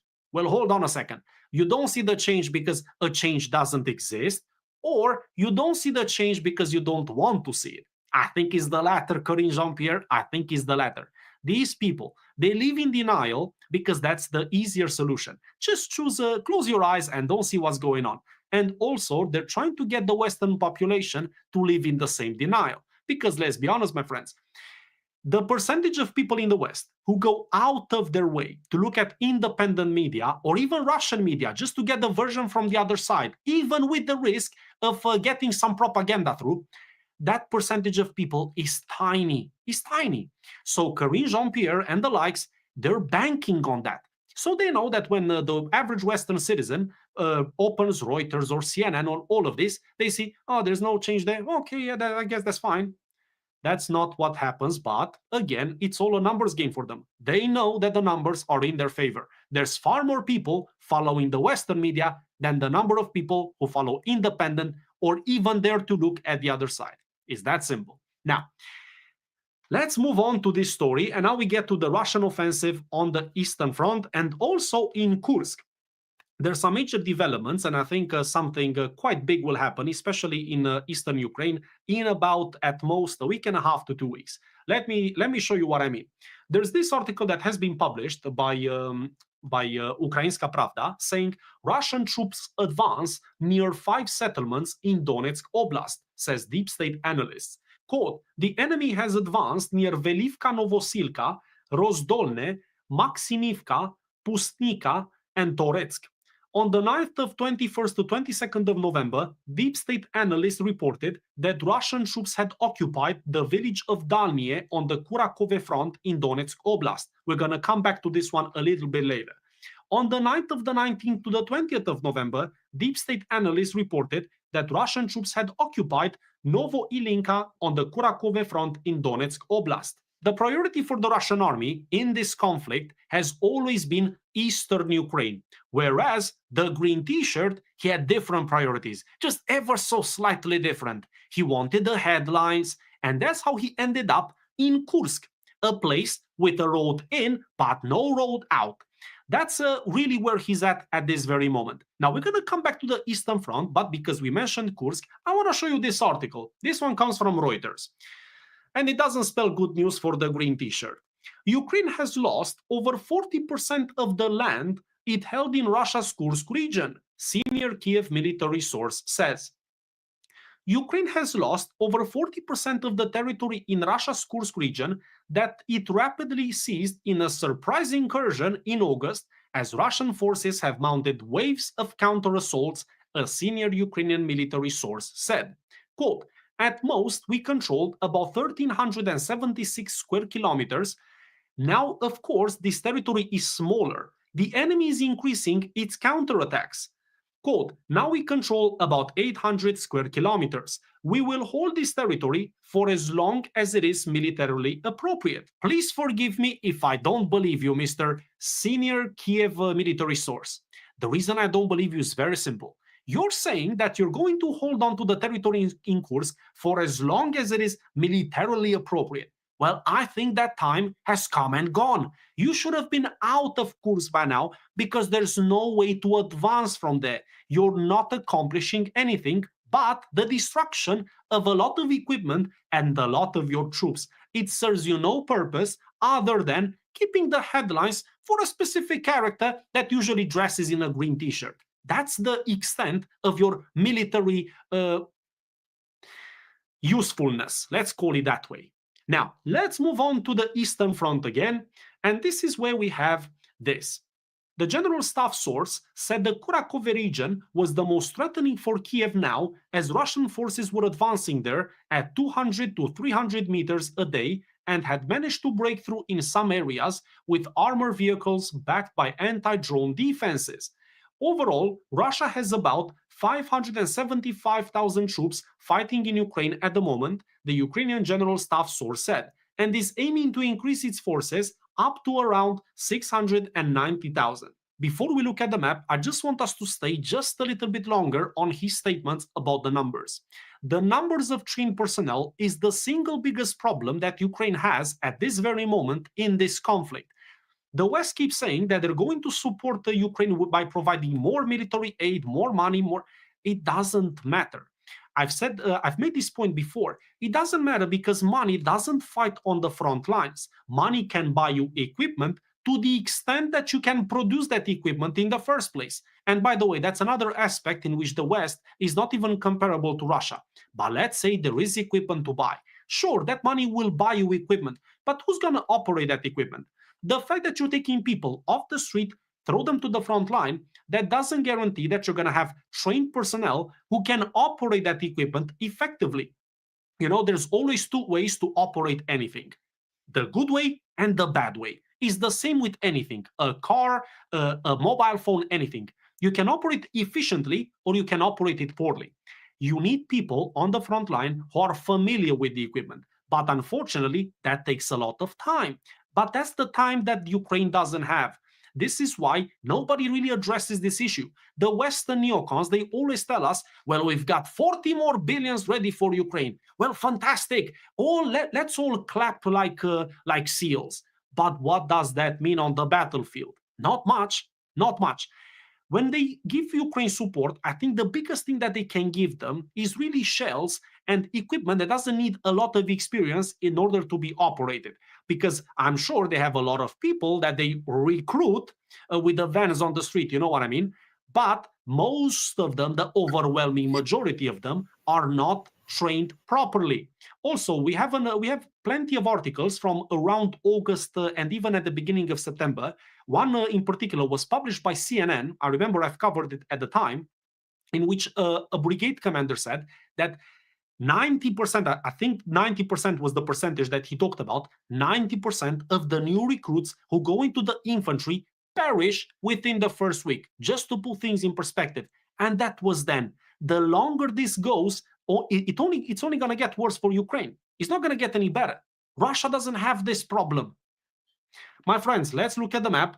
This is what's really cooking in this cauldron in eastern Ukraine. You see, in the previous article that we looked at, they stated that Russia has captured this small little village called Dalnie. Now, why is this village important? Well, take a look in the broader context. The Russians can now flank all of these villages and towns here, Ilinka, Yelizavetivka, Romanivka, Hanivka, Uspenikivka, all of these are in danger of being flanked and eventually cut off by the Russian assault group in Dalnie. This is why I'm saying I don't think this cauldron will last another 10 days, if that at best. At this moment, it's unclear what the Russians will do once they wrap it up on the Kurakove front. But my friends, my guess is they're going to set their sights on Andriivka. And the reason behind this is that this is a very important place for them, especially if they want to mount a serious assault on Pokrovsk. Why am I saying that? Well, it's because Andriivka is an important logistical hub for Ukraine, and it's also directly connected to Pokrovsk through this T-15 road. But regardless, I think we're going to find out soon enough. My friends, thank you so much for joining me in this episode. I wish you a fantastic rest of the evening.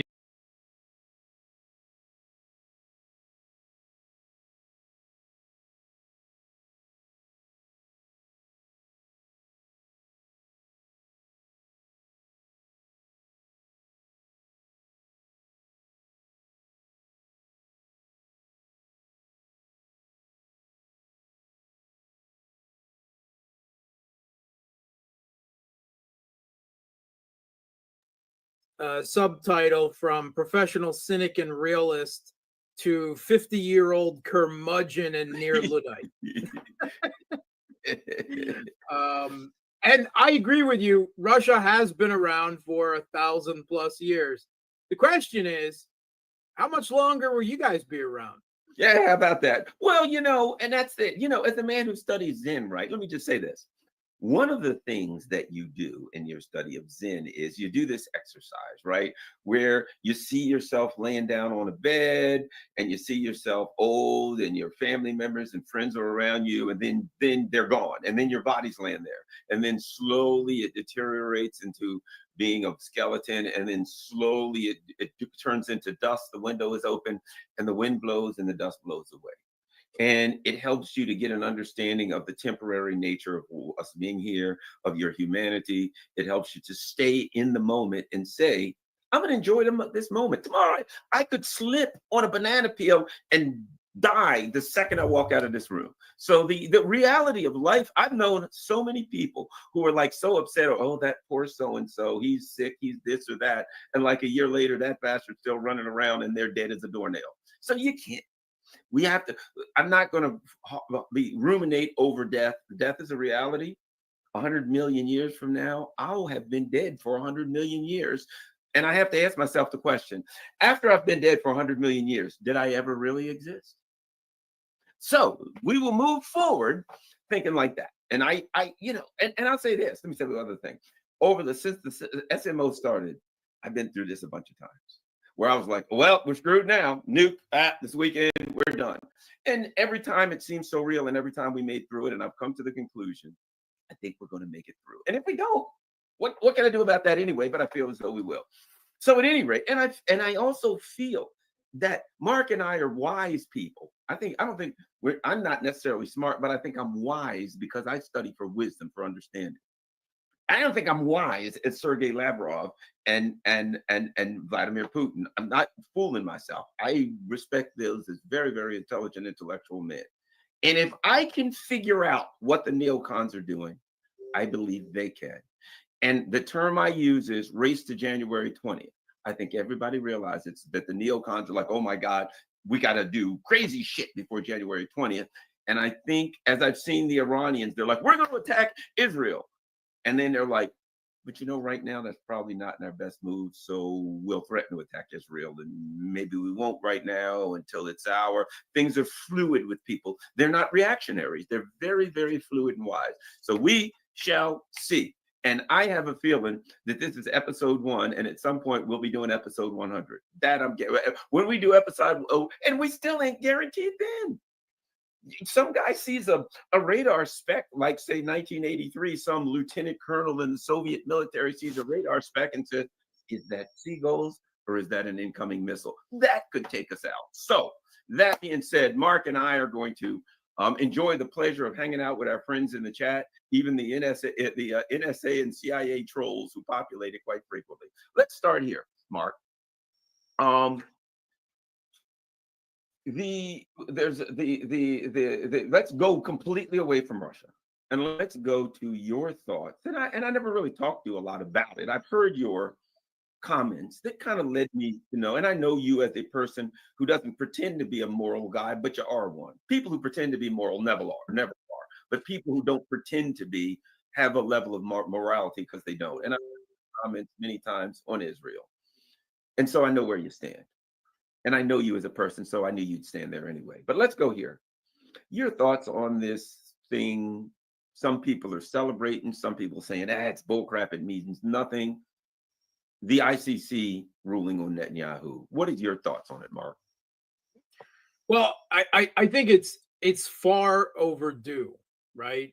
Now, there have been now 2 international criminal court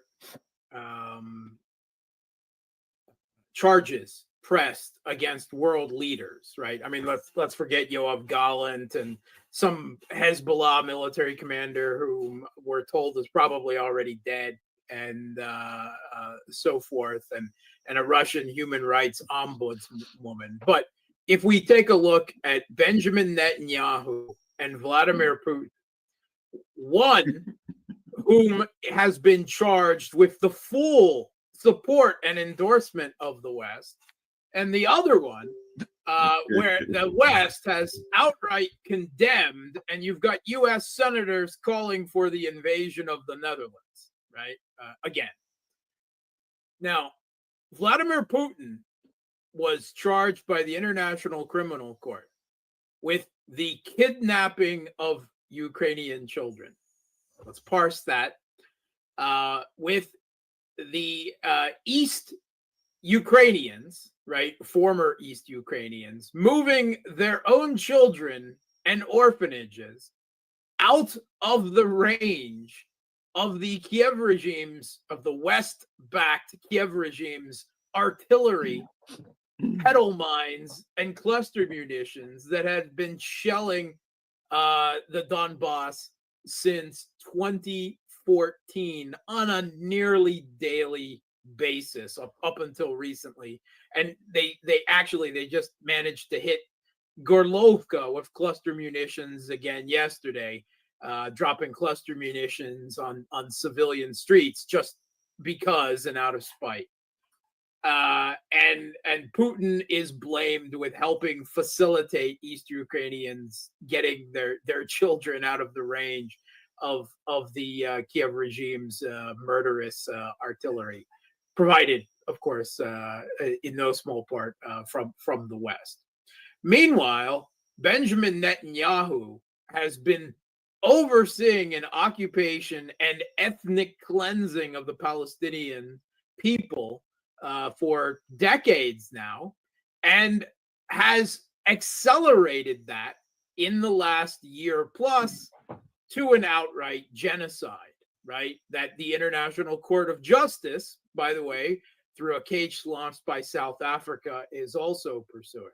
So there is a moral weight of the world on one side or the other of this issue. And there's not too many countries that find themselves on supporting both charges, right? You've got the part of the world that supports the complete bull feces charges against Putin, right? And you've got the part of the world that doesn't support the charges against Benjamin Netanyahu. Now, Israel is not a party to the Rome Statute of the International Criminal Court. So supposedly it has no jurisdiction. That's certainly the argument being made. Neither is the United States. But then again, neither is Russia, and neither is Ukraine a party to the International Criminal Court. But somehow it holds against Putin, that right? But not Netanyahu.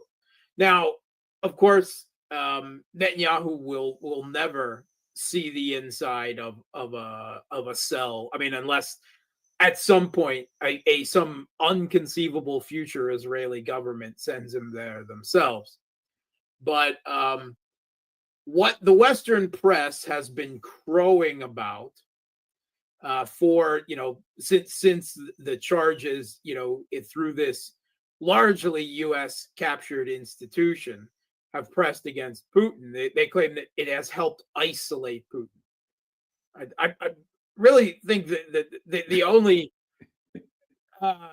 countries that Putin has really been largely isolated from is the West, and it tends to look more and more like the West is isolating themselves from the rest of the world, the global majority.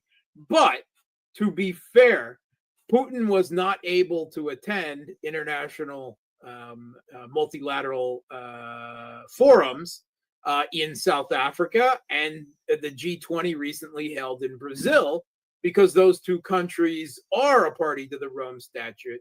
And although both promised that, that they wouldn't pursue Putin, the Russian government didn't want to risk, the judicial political destabilization of these countries stirred up by the United States. All right. So Lavrov, went in both situations. Now Netanyahu is going to face the same thing. And you've actually had several European countries come out and say, well, whatever we may think, that's a charge for the International Criminal Court, and we'll have to follow it. Which, for the few that admitted that accepted that, well, hands off on that. At least even if the hill you're standing on is a pile of bull feces, at least you're attempting to stand on that hill. I'll say that. But it will infuriate Netanyahu, right? I mean, he demands the West is supposed to accept and support him, and the rest of the world too is supposed to get in line, of course. But to have defectees from the West seeking to judge him, that is unacceptable. And unfortunately, the most likely outcome of that is, one, I already think the International Criminal Court is completely discredited as an institution after the charges against Putin. Now it will further be eroded, not because the charges against Netanyahu are a similar pile of bull feces, but simply because the U.S. will do everything it can now to bring down that institution. So it's facing a credibility gap on one hand, and the opprobrium. And for some of the prosecutors and judges of the International Criminal Court that find themselves stuck between these two polar opposite ends here, you can almost have some sympathy for them there. But I'm afraid that Netanyahu will do something, lash out of some type of fury and outrage and anger even more. Seymour Hersh reported this week, and it has been echoed by at least one Israeli official I saw, that they are at least considering it, that the Netanyahu intends to annex the West Bank completely in the near future.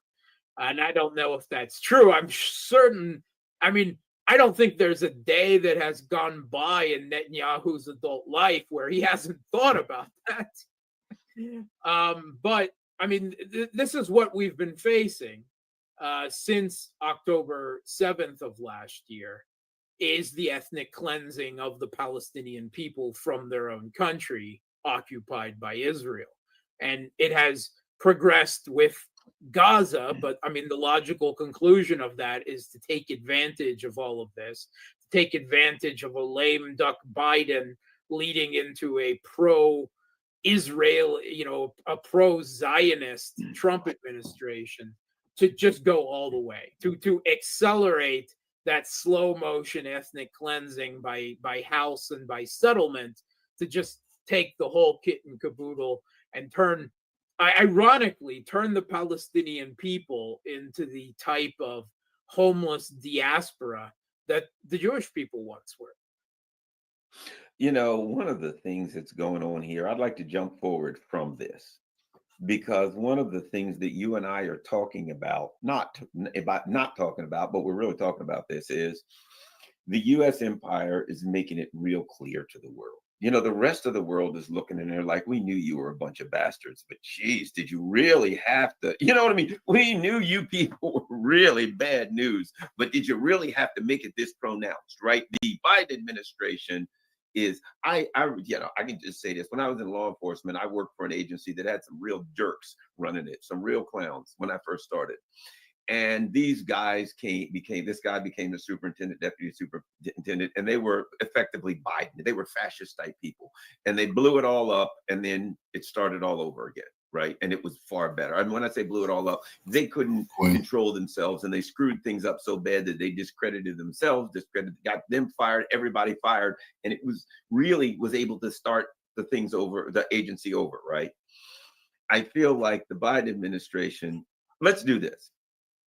Well, after all of the crap that has happened, let's go forward here 6-8 months. Let's say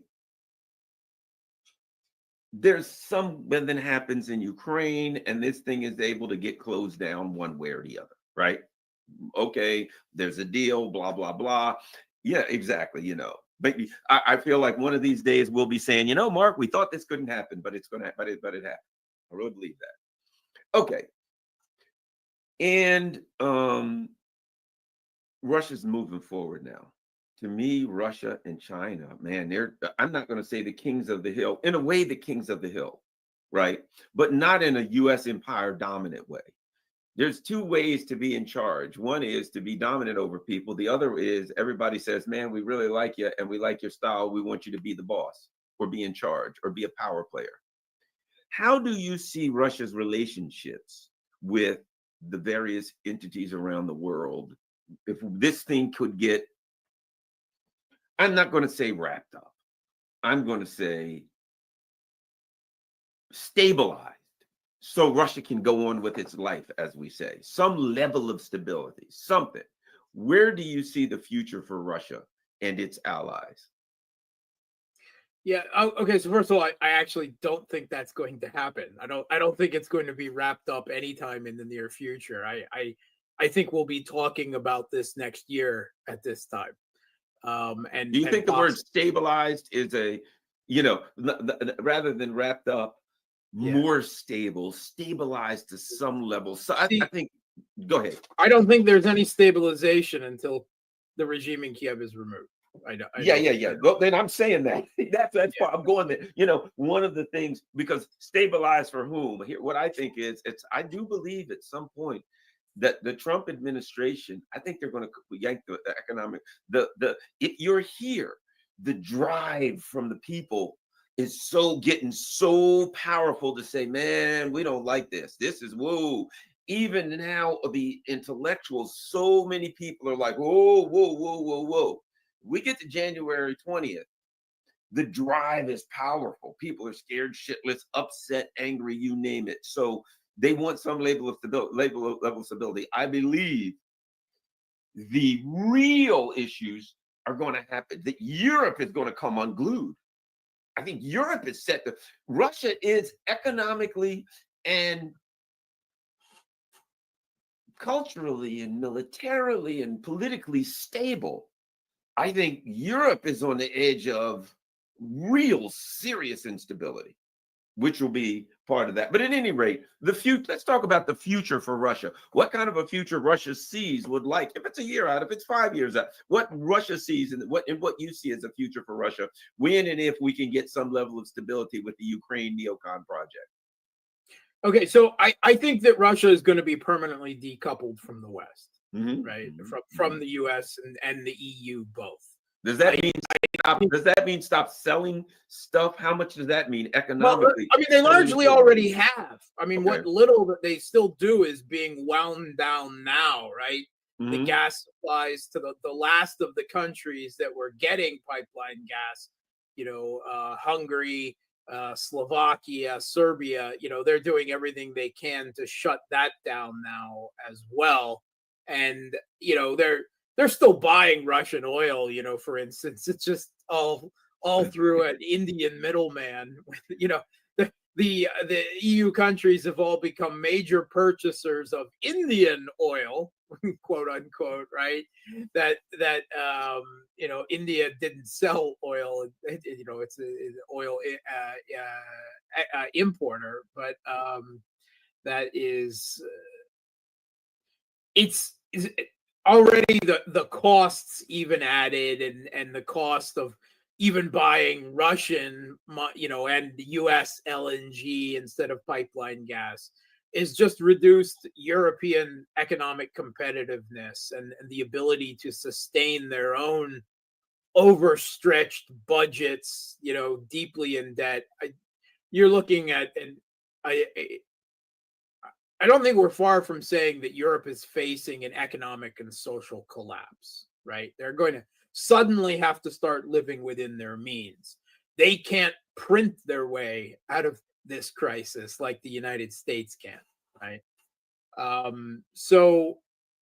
But there still isn't the political settlement that I can see anywhere in Europe, right? I mean, bar a few outsiders like Hungary and Slovakia, possibly Austria in the future, but France, Germany, the United Kingdom, not part of the EU now, but and so forth, the Scandinavian countries, the Western Europe of the Netherlands and Belgium and so forth.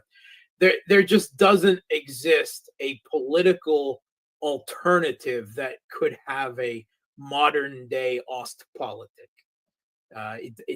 It it doesn't. We're going to have to see a generation or two pass before there is any hope of healing the wounds in a Russian-European relationship. So that's going to leave Russia looking more to the east, right, to Eurasia and to the rest of the world. And I mean, to be fair, in the last 3 years, its gaze has been firmly in that direction. I'm so happy to see that. It's time. You know, Putin has said, first of all, the Russian elite, what is thought of as the Russian elite, is changing as a result of this. Putin has been quite clear and said the new Russian elite needs to be largely veterans of the SMO, right? That's the people that need to be at the top, making the decisions, having, you know, the influence on Russian society. And of course, it's, you know, it's a process, but I think the process is genuinely beginning. I think that is actually happening to a degree, at least. And this you know, game of since the 90s of the Russian elite sending their children off to Western universities and colleges and having, you know, second homes and in Tuscany and what that needs to end. And I think it is ending. Yeah. But Putin's children and grandchildren, right? They speak Chinese. They're being taught Chinese. And that is, you know, that there is not a clearer sign to me, right? Putin, his own family, Putin doesn't do family in a public way. Right. You know, but we heard that in the last year that Putin's grandchildren are learning to speak fluent Chinese. That is where Russia is looking. Not only China, of course, right? Russia has always been trying to balance that by maintaining or trying to rejuvenate a somewhat stalled relationship with India. But also, Russia is on a full court press with Africa. I mean, Africa is all the buzz in Russia now, right? You can see Africans now all over Moscow in numbers that really haven't been seen since the Soviet Union, and not just students, but business people and Africans who are coming here in increasing numbers just to work and to live. And I mean, Russia needs, let me ask you this about that real quick. One of the things I'm seeing, which is a sign of a really strong economy, is Russia seems to be reaching out to other countries saying, we don't have enough people to work the jobs we have. And there's that they're talking about North Korea's on the battlefield, that more North Koreans are coming to the east, that they've got work, plenty of it, and not enough people to do the work, which, boy, wouldn't you love to have an economy like that anywhere in the West? Yeah, there's a lot more likelihood of North Koreans in large numbers working at Russian factories and you know, farms and the sort at this point. Russia is facing a manpower shortage, right? In no small, first of all, because the Russian economy is just growing so fast. As a result, it's even overheating a bit. Inflation is kicking up, and the central bank is working to bring that under rein. But you know, with a number of young and middle-aged men who have joined the Russian military as contract soldiers for the SMO with really, really good pay and benefits, it must be said, that has left a second, you know, hole for the workforce. And and at the same time, I think because things have been complicated with banking and everything, because of the sanctions having some effect, particularly on Central Asian countries, that you're seeing also somewhat less immigrant labor from Central Asia, which is where always Russia has drawn the greater share of its immigrant labor, such as before. I've heard that you see them, they're in Moscow, they're in Russia, they're called dvorniki, right? You know, they're quite often Central Asians who take menial jobs, cleaning up, you know, buildings and so forth. They're now making pay and benefits, you know, they're in smaller numbers, but now they're now making pay and benefits that they simply didn't before because they're in high demand now. But And when you say Central Asia, do you mean like the stands or? yeah, centrally, yeah. Okay. You know, particularly Tajikistan, Kyrgyzstan to a lesser extent, Kazakhstan and Uzbekistan are pretty, you know, that happens to a lesser degree because they're more economically self-sufficient and contained. But particularly Tajikistan and Kyrgyzstan are two of the biggest draws there. Also from the Caucasus, but particularly from Central Asia. But you know, Russia is also reaching out economic relations to Southeast Asia as well. Just major meetings and military exercises with Malaysia and Indonesia, right?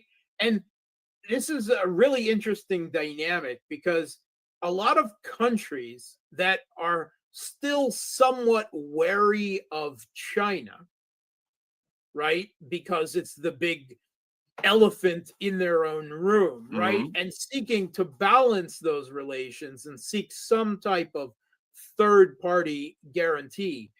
That, you know, they've got the option, of course, of aligning themselves with the United States, which just makes them into proxies against China. And they know that, right? They can see that happening in real time with the Kurds and in Syria and the Ukrainians. And, you know, they can all see what's going to happen to the Taiwanese and the Philippines if they stay that course.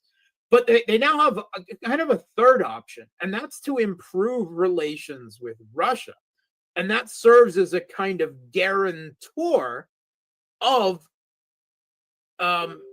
relations with China, because of course China is not going to push those countries too hard if they're already aligning largely geopolitically with you know, China's you know, if you want to say, you know, partner in crime, you know, Russia, because the two are practically joined at the hip now. They have really started to complement each other very well, right? Not just economically, but geopolitically as well. And you know, when you see Vietnam and Malaysia and Indonesia in establishing these firm relations with Russia, in a way, that's helping a kind of political and security guarantor against China as well. And it's not so much against as, you know, being brought into a multilateral system where they feel safer because Russia is guaranteeing them as much as you know, the behemoth in their own room is. Yeah, it's a kind of balance. Yeah, well, and I think they probably, and my immediate thought, if I'm one of those countries, is, look, I'm friends with Russia. China and Russia are really, you know, tied. They need each other. They're huddling together to, you know, for survival and to strengthen themselves. And China doesn't want to offend Russia by screwing with a country that, you know, it would be kind of like offending them if Russia has good relations with a country and China comes in and slaps the dickens out of them. They ain't going to do that. Neither one of them are going. You know, they have a great relationship and they need it. Let me ask you this, something I'm curious about. The Muslim world. Russia has it's something that's really beneficial to Russia, actually, in the Muslim world, is they've got a lot of Muslim people, you know, there, and they've got regions that are allowed to thrive as a Muslim region, not independently, but semi-autonomously. We're talking Chechnya, fairly autonomous. Yeah, there. in some ways, you know, that most countries wouldn't allow, and they respect them. Your thoughts on Russia's future with the Muslim world, in that I believe the U.S., you talk about screwing themselves up in the Muslim world, despise the future of the Muslim world with Russia, and the fact that having a good relationship with the Muslim world also gives you a relationship with a lot of very powerful, very rich, very oil-rich countries, gas-rich countries, resource-rich countries. The strength of Russia's relationship with, and the future of Russia's relationship with the Muslim world, the Middle Eastern countries, but include the Muslim world, such as the Indonesias and stuff. I think was it Indonesia or Malaysia, the one that has so many, whichever. You get the point, Mark. Yeah. So, I mean, first, let's address that issue of Russia's own internal Muslim world, right? Islam has been part of Russia since, well, really since the days of the Mongolian horde, right? I mean, if you want to go back that far. And then when it started going the other way, and even Ivan Grozny started conquering Tartarstan, and that, then already as soon as Russia started expanding outside of Muscovy, right? It had Muslim lands within, and they have, Russia hasn't always been at peace with the Muslim world, right? A long series of wars with the Ottoman Empire and the like, and not historically always great relations with Iran, with Persia, right? There was a little a bit there, but certainly in the last decades, it has, right, had a much better relationship, and that relationship has only improved since Russia's intervention to save the Syrian government, despite the number of Arab countries that aligned with the United States to overthrow the Syrian government by jihadi proxy. Once Russia stepped in, I think they developed a real respect for Russia's strength and the way Russia stood by an ally, right? Stood by the Syrian government, and against the United States, against the entirety of the West again. And you've seen Russian relations with Saudi Arabia and the UAE and many other of these Gulf countries dramatically improve. And Saudi Arabia in particular, for managing oil prices, has discovered that OPEC plus, which is, let's be fair, Russia and Saudi Arabia, it's a lot easier for Saudi Arabia to deal bilaterally with Russia than it is for them to try to, herd the gaggle of geese that is the rest of OPEC. And with Russia and Saudi Arabia on board together, and they can then just go to the rest of OPEC and say, this is what we're doing. We're the two big boys on the block. If you don't want to play, we don't care. So I think Mohammed bin Salman has done a lot of maturing. Really, I agree. Yeah, over recent years in foreign policy, from the crazy years when he started out. Yeah. Kidnapping people and putting them in a Ritz-Carlton and stuff. Yeah. But that said, I think, we're going to see Saudi Arabia probably tilt a little bit. They're not going to go back 100%, right? But they're probably going to tilt back a little bit more in the U.S. direction in the next couple of years, because Trump and got along well with the Saudi government, whereas Biden didn't. Now, I think Saudi Arabia is going to see the advantages of working with Russia, particularly on oil prices, but not only. And, just as a multi-vector foreign policy, they're not going to go back to the U.S. privileged vassal state. But they're playing a smart, self-interested foreign policy, and I have more respect for Saudi foreign policy in the last few years than I ever have before. So hats off there. But Russia is going to be an increasing member of the Muslim world, because Russia's Muslim population, which is now maybe 15% of the Russian population, maybe a little bit more, but it's growing in terms of share, because the parts of the Russian Federation that are Muslim, right, mostly in the south, right? We're talking the Caucasus, or most of the Caucasus anyway, Dagestan, Ingushetia, but also Tartarstan, Bashkortostan, Cherkessia, so forth. These, they have a higher birth rate than much of the rest of the Russian population. So, Russia's building more mosques, and there was just this big BRICS. BRICS meeting Right. in Kazan. And Kazan is often called the third capital of Russia, or the Eurasian capital of Russia. And it's actually, as a good Eurasianist, I love Kazan. Kazan is a wonderful city. And inside Kremlin, by the way, Kreml is just the Russian word for fortress. Okay. And inside the Kreml in Kazan, most Russian cities have a Kreml, right? A fortress at their center, going back historically. But inside the Kreml of Kazan, there is an Orthodox church and a Sufi mosque facing each other, right in the center of the mosque. And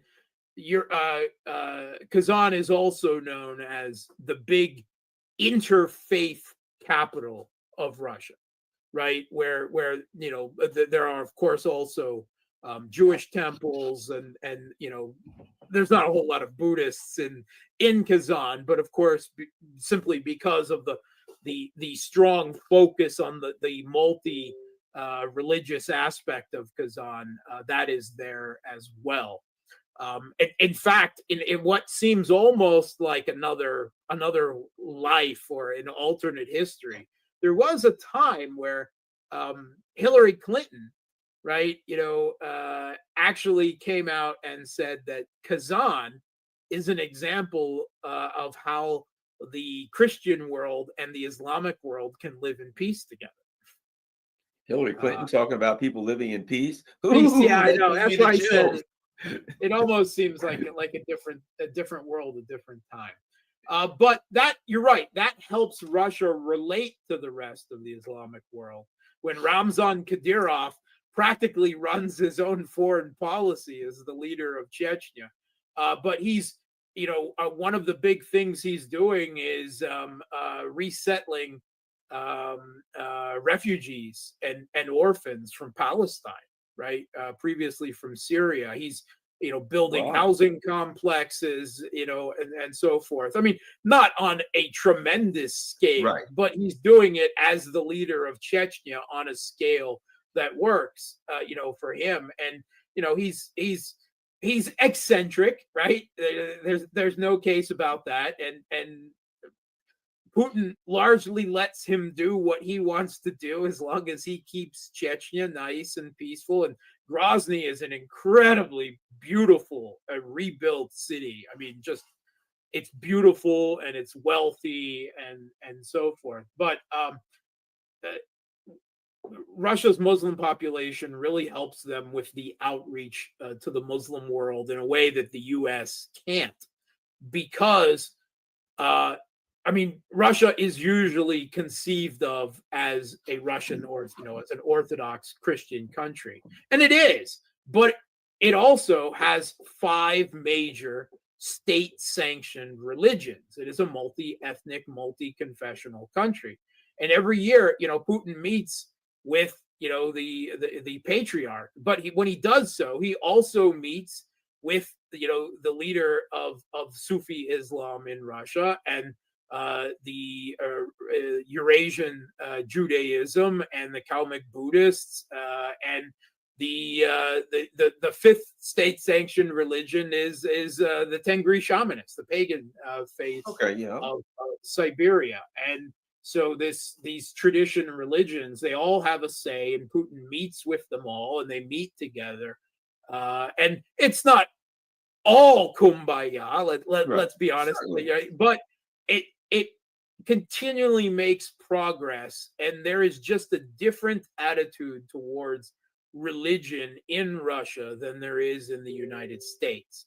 I'm not personally religious in that sense, but I think in a very Russian way, I'm very respectful of traditional religions and the role they play as the moral guidelines and the social guidelines for cohesion of society, and for having a wisdom, whether you believe their particular divine beliefs or not, but still having a moral and social wisdom that it is Russia respects, I think, in a way that Russia has a very high, comparatively, of course, to atheist population, but it is not a kind of spiteful relationship as you often find in the West between the religious and the non-religious.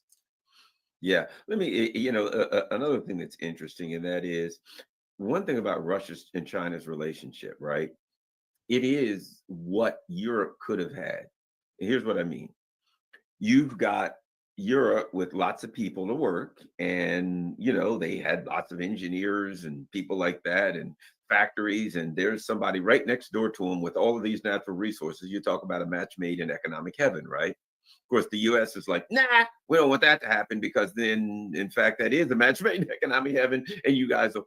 But that is what's interesting is the US, from a geopolitical perspective, the neocons and their historical ancestors, political ancestors, from a geopolitical perspective, wanted to keep Russia and China apart for geopolitical advantage. But they didn't really seem to talk about economics as much. It was geopolitical. We don't want them to become friends because there's too many. And then there's Eurasia and blah, blah, and the landmass. He who controls that controls the world. All that historical crap, right? I don't have to get into that. But my point being this. But you got that exactly now. You got China with this monstrous industrial capacity. And you got Russia with this monstrous natural resources capacity. And so as powerful as China is, and as powerful as Russia is, you combine that together in a way, forget the West is deteriorating, screw them. They're deteriorating by their own hand, whatever. If they wake up, fine. If they don't, fine. The potential, economic, industrial, everything potential there as they build, I think, as they continue to build markets in Africa, to build their own markets in South America and around Asia, et cetera, to build their markets in the world. What's that word? Majority. And not just to build markets, but to build the infrastructure so that they can have the markets in those places. That is what they do that the West has never done. In fact, I believe Vance, not that they'd be able to do that here, said, China goes in and they build roads and stuff, and we go in and bombs. I mean, there's some level of realism in the way he views things. There's certainly lots of issues there, but I'm just saying there are people that see that. Your thoughts on the potential for what the hell this thing could be in 10, 20 years as they combine. And I think the world is looking for stability. I think they understand that right now that ain't in the cards. But in the event that there's some level of stability achieved, some level of stability, what level that will be, the potential for Russia and China is, I don't know. Anyway, your thoughts. Yeah. So if one other thing, and where India falls in with that thing. Go ahead. Yeah.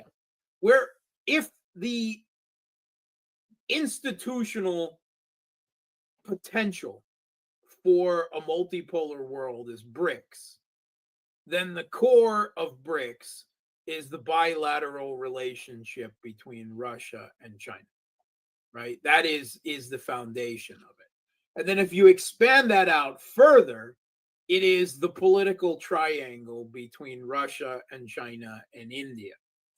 And Russia actually, I think both sides, both China and India, which obviously have geopolitical differences over a uninhabited plateau so high in the Himalayas that guns don't work, and when they fight, they have to resort to fisticuffs and beating each other with sticks. Literally, the guns don't work at that altitude, right? Right. Nothing lives up there. But Russia helps keep the peace between China and India. And I don't know if there would be that peace without Russia. Right. Because both want good relations with Russia, and Russia wants them to have good relations so that they can form a the three pillars of Eurasia, of a non Western dominated Eurasia. And I think China and India both understand that and appreciate how Russia, in a way, keeps them from each other's throats, right? Keeps them peaceable and the like. So now there's no question that today, in the current day, the priority for Russia is the relationship with China, right?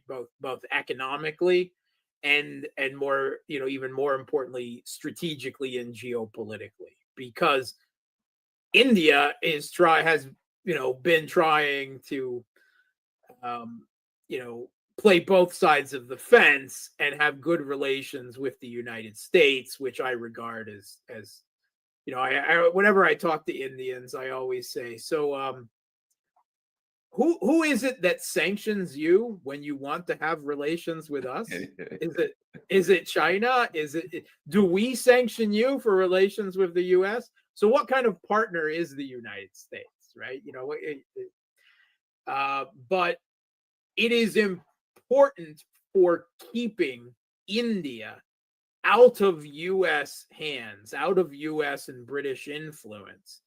Russia is the primary thing that keeps India from being completely drawn into that Western world. So while the relationship between Russia and China is more important now for Russia and for China both, of course, there won't be a united multipolar world and Eurasia beyond that bilateral relationship, until it becomes a proper menage a trois with India as well.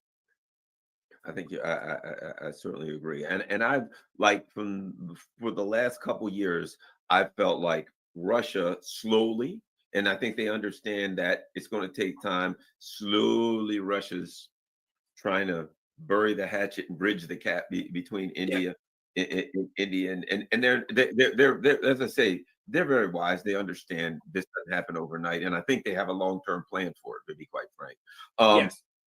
Agree. Let me ask you something. Good old Germany. It's an interesting country. I want to get your thoughts on that. They got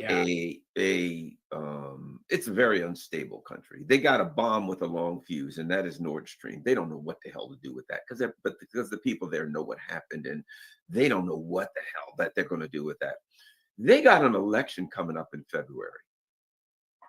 It's politically completely, to me, Germany's politically has been destabilized, economically destabilized. I don't know where their future holds. What are your thoughts on the upcoming election in Germany? What are your thoughts on the next couple years in Germany as if people keep losing their jobs and all, man, that place is going to go to hell. It's going to Germany's only going to get worse. It's only going to get worse because of their political system, because of the nature of their political parties. So right now you have this, what has been for several years, this fragile traffic light coalition of Olaf Scholz's SPD, the quote Greens, which really are just German neocons. They're the Democrats. They're the Democrats. And the Free Democrats, which are like the pro-business neoliberals, the smallest partner of that coalition. That coalition has collapsed, ostensibly, actually, over the issue of aid for Ukraine. Yep. And although there's probably more domestic alternatives, I think the Free Democrats wanted to disassociate themselves and they decided to use that to do it because they have an eye on an election that they think they would be better off with a healthy degree of remove between them and their two partners if they want to crack that 5% threshold and keep in the Bundestag, keep in the German government. But here's the problem. So the trajectory of German political settlement right now is clear. There is increasing economic anxiety, right? Germany has deindustrializing as a result of its own suicidal sanctions policies. Germans are starting to be more and more concerned with the cost to them of continuing to support this regime in Kiev. And there's also growing concern in German society about the practically unrestrained immigration that they've had over recent years. And this is no longer just a right-wing issue. It's a left issue as well, because it's taking jobs, right, away from working class people and the like. And quite often Germany's benefit system for these refugees is outrageous. It's really quite ridiculous even. There's a lot of resentment going from working Germans towards it. So, but despite this, right, this growing trend, and we saw this in local elections in East Germany, where there was a big rise of the quote unquote far right AfD, the Alternative for Germany, Alternative for Deutschland, and Sarah Wagenknecht's new, it's essentially a reformed communist party, a far left party. And is it like Fico kind of? Yeah. It's old school. It's old school left, right? Not progressive left, old school left, right? And they have in common, right? If you want to call it Kiev regime skepticism, right? Opposition, and they also have skepticism, although coming from different motivations on the issue of migrants, immigration. So, but first of all, those two parties will never cooperate with each other, at least not in the modern day.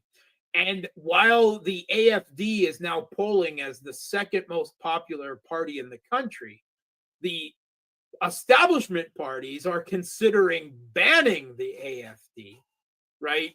Just because they're terrified now at the rise of it. I don't think they have to do that, right? Because the system manages. Because the AfD will probably come in second, but it won't be able to form a government. And the rest of the parties will cooperate together, just like they did in France to keep out the National Front, right? You have the same type of blocking mechanism that will protect the establishment against any type of severe change, particularly foreign policy change, which is always a heresy. So it's going to leave the biggest party to be the Christian Democratic Union, right? The party of that was the party of Angela Merkel. They'll come in with 30-some% of the vote. They'll be the highest. The AfD will come in second. And the end result is that the Christian Democratic Union, in order to form a government, will almost certainly have to cooperate with Olaf Scholz' SPD, which will come in third or fourth in the elections.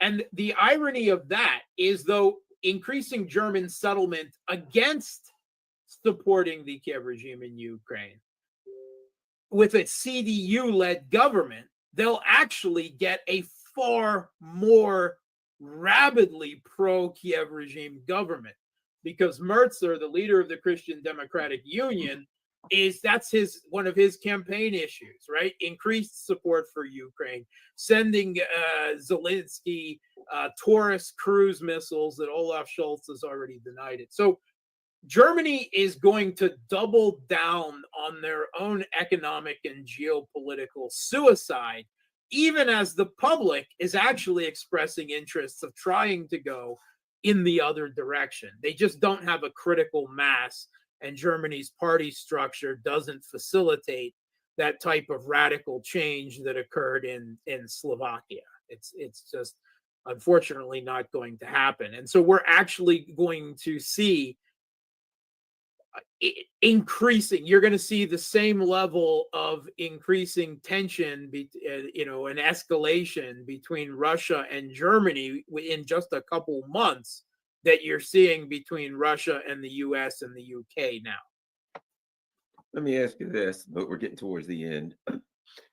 Something I've been wondering about in Russia, and I'm sure being a man in Moscow, you know about this dynamic. In Moscow, there was, I don't know which column you called, 4th, 5th, 6th. I don't know what number column they were, but they were a numbered column. We got to give them that. Yep. And they were yes, things would be far better if we were just like the West. Oh boy, Hollywood's wonderful. The West is lovely, and we love the West.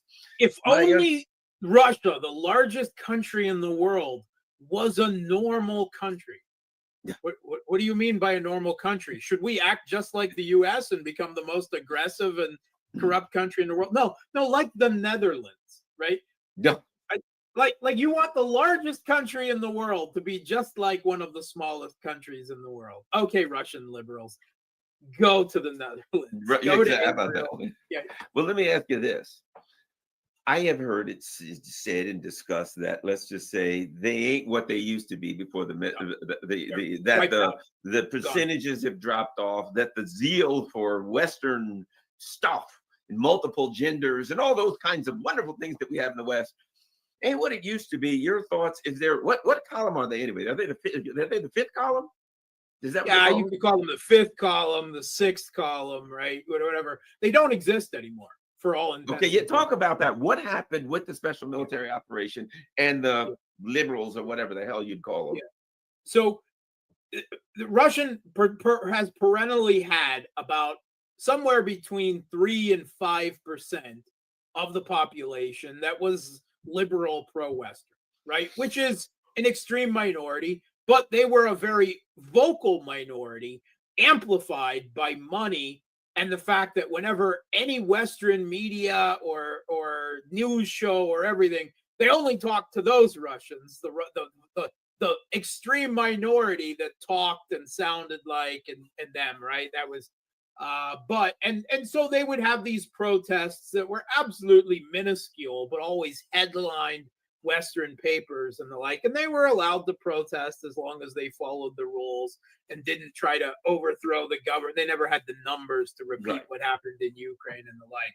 But since 2022, it has been blessed silence. They are gone.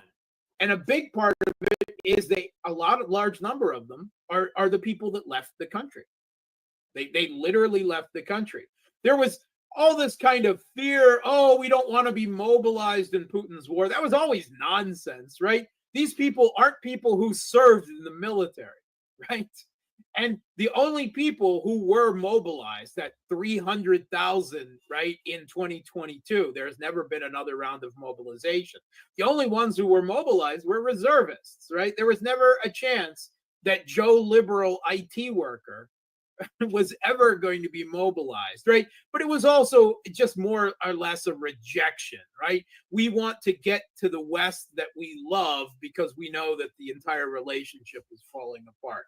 So they weren't all able to go to the West. Those that could did, but a lot of them then went to Georgia and Armenia and these other countries that had a freer visa relationship.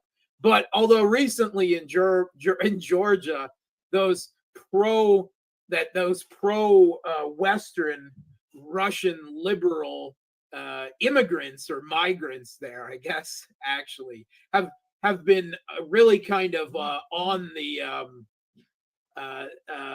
bad side of the majority of Georgian society and the Georgian Dream Party, as the West was trying desperately to push Georgia into opening a suicidal second front against Russia, and the Georgian Dream Party wasn't having any of that and has ended up moving further away from the US and the EU than they ever wanted. But the U.S. and the EU basically gave them an ultimatum: you're either with us or against us. And we're like, well, we're not with you on this, but we don't want to. Oh, I guess we are against you. Okay, it wasn't really given a choice. But wherever they've scattered, they've gone to the winds. They're no longer a political force in Russia. They're no longer an even vocal force. There are still dissident voices in Russia, but such that really aren't of the pro-Western liberal nature anymore, right? They're gone, and it has been blessed silence, and you don't have to deal with responding to these ridiculous Western media stories where they try to overinflate and exaggerate a protest of a couple thousand in a country that is 145, 148 million strong. It has actually been so nice that I don't have to deal with that nonsense anymore, and don't have to even the stomach clench that watch it, knowing that it's happening somewhere on the streets of my city. It just doesn't happen anymore. They left. I hope they're happy. I know I'm happier that they left. I genuinely hope they're happier that they left too. Let's keep it that way. I heard. I immigrated to Russia because I was a dissident in my own country, and I was happier with the politics and the society here. I fully support that the extreme minority of Russians, if you really want the West, well, go live in the West. More power to you, right? Let's have that. And Russia has been doing that now. They've actually, for the first time, been encouraging, ideological immigrants again, right? Now it's not leftists, it's traditional values or anti-hegemonists and everything. But they're actually making the immigration process much, much easier than it was for me.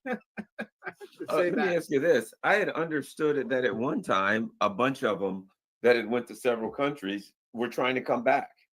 Yeah. They're previously the Russian government, there wasn't the geopolitical focus on Western immigrants to Russia who were seeing something that they wanted to be a part of, but there wasn't a government level support for it. And the Russian bureaucracy, well, I mean, it can be just as difficult as, say, getting a green card in the United States, right? It's a difficult thing. It's not an easy process. But now there are now people who attempted to immigrate to Russia before and just found, particularly if they didn't speak Russian and didn't have someone who did, they found it an impossible process. Now there is a government focus on it, right, to make the process easier for ideological immigrants who don't speak Russian. All right. Which isn't to say that you're going to be handed a job and a condo and everything if you come here, but they're going to make it easier, right? Well, I'll put it like this. From what I've understood of everybody that's gone there, the Russians have the most beautiful women on earth. Will they at least issue you a beautiful Russian wife? Is that a possibility? I don't think they'll issue a beautiful Russian wife, but there are a lot of beautiful Russian women. Crimean wife. Oh, there you go. Right now. Certainly one there. Not only beautiful, it must be said, but smart as all F too. So yeah. Well, and which is just as more important, actually. Yes. Well, thanks a lot, Mark. Certainly appreciate it. And where can everybody find?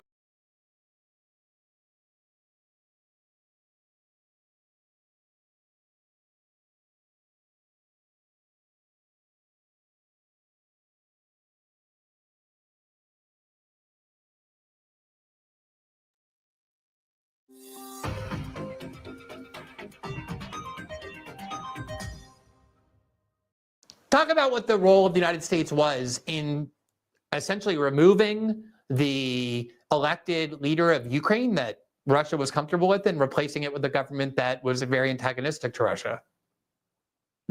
Okay, well, first of all, this is the second time in 10 years. W. Bush had done the same thing in the Orange Revolution in 2004. And so, as I describe this, think about the view from Moscow as you see this happening again. So this guy, Yanukovych, I think you correctly described as well, sort of kind of something like more pro-Russian than somebody else or something. What? Now, of course, TV will tell you, well, he was just Putin's puppet. But I would strongly urge you, Glenn, and your audience, if you guys have not seen this, everybody go watch Patrick Bet-David's interview of Paul Manafort. Now, Paul Manafort, you remember, was accused of being Donald Trump's handler, his secret spy agent of Vladimir Putin controlling Donald Trump. Well, this is just obviously as ridiculous as all of the Russiagate hoax, but it's even more ridiculous in this case because, as you can see in that interview of Patrick Bet-David, Manafort, if anything, and I'm not saying this is right, but I'm just saying for context, if anything, he was CIA. And, you know, judging by his cufflinks and stuff, he would probably fit in with those guys. He clearly was working for, 100%, there's no discrepancy here. He was serving America's interests.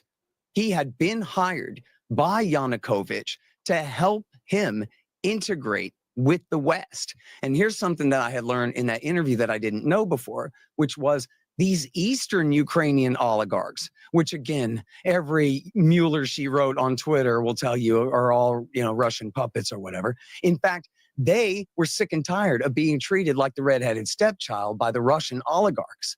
And they wanted to try their hand at playing at business with the EU.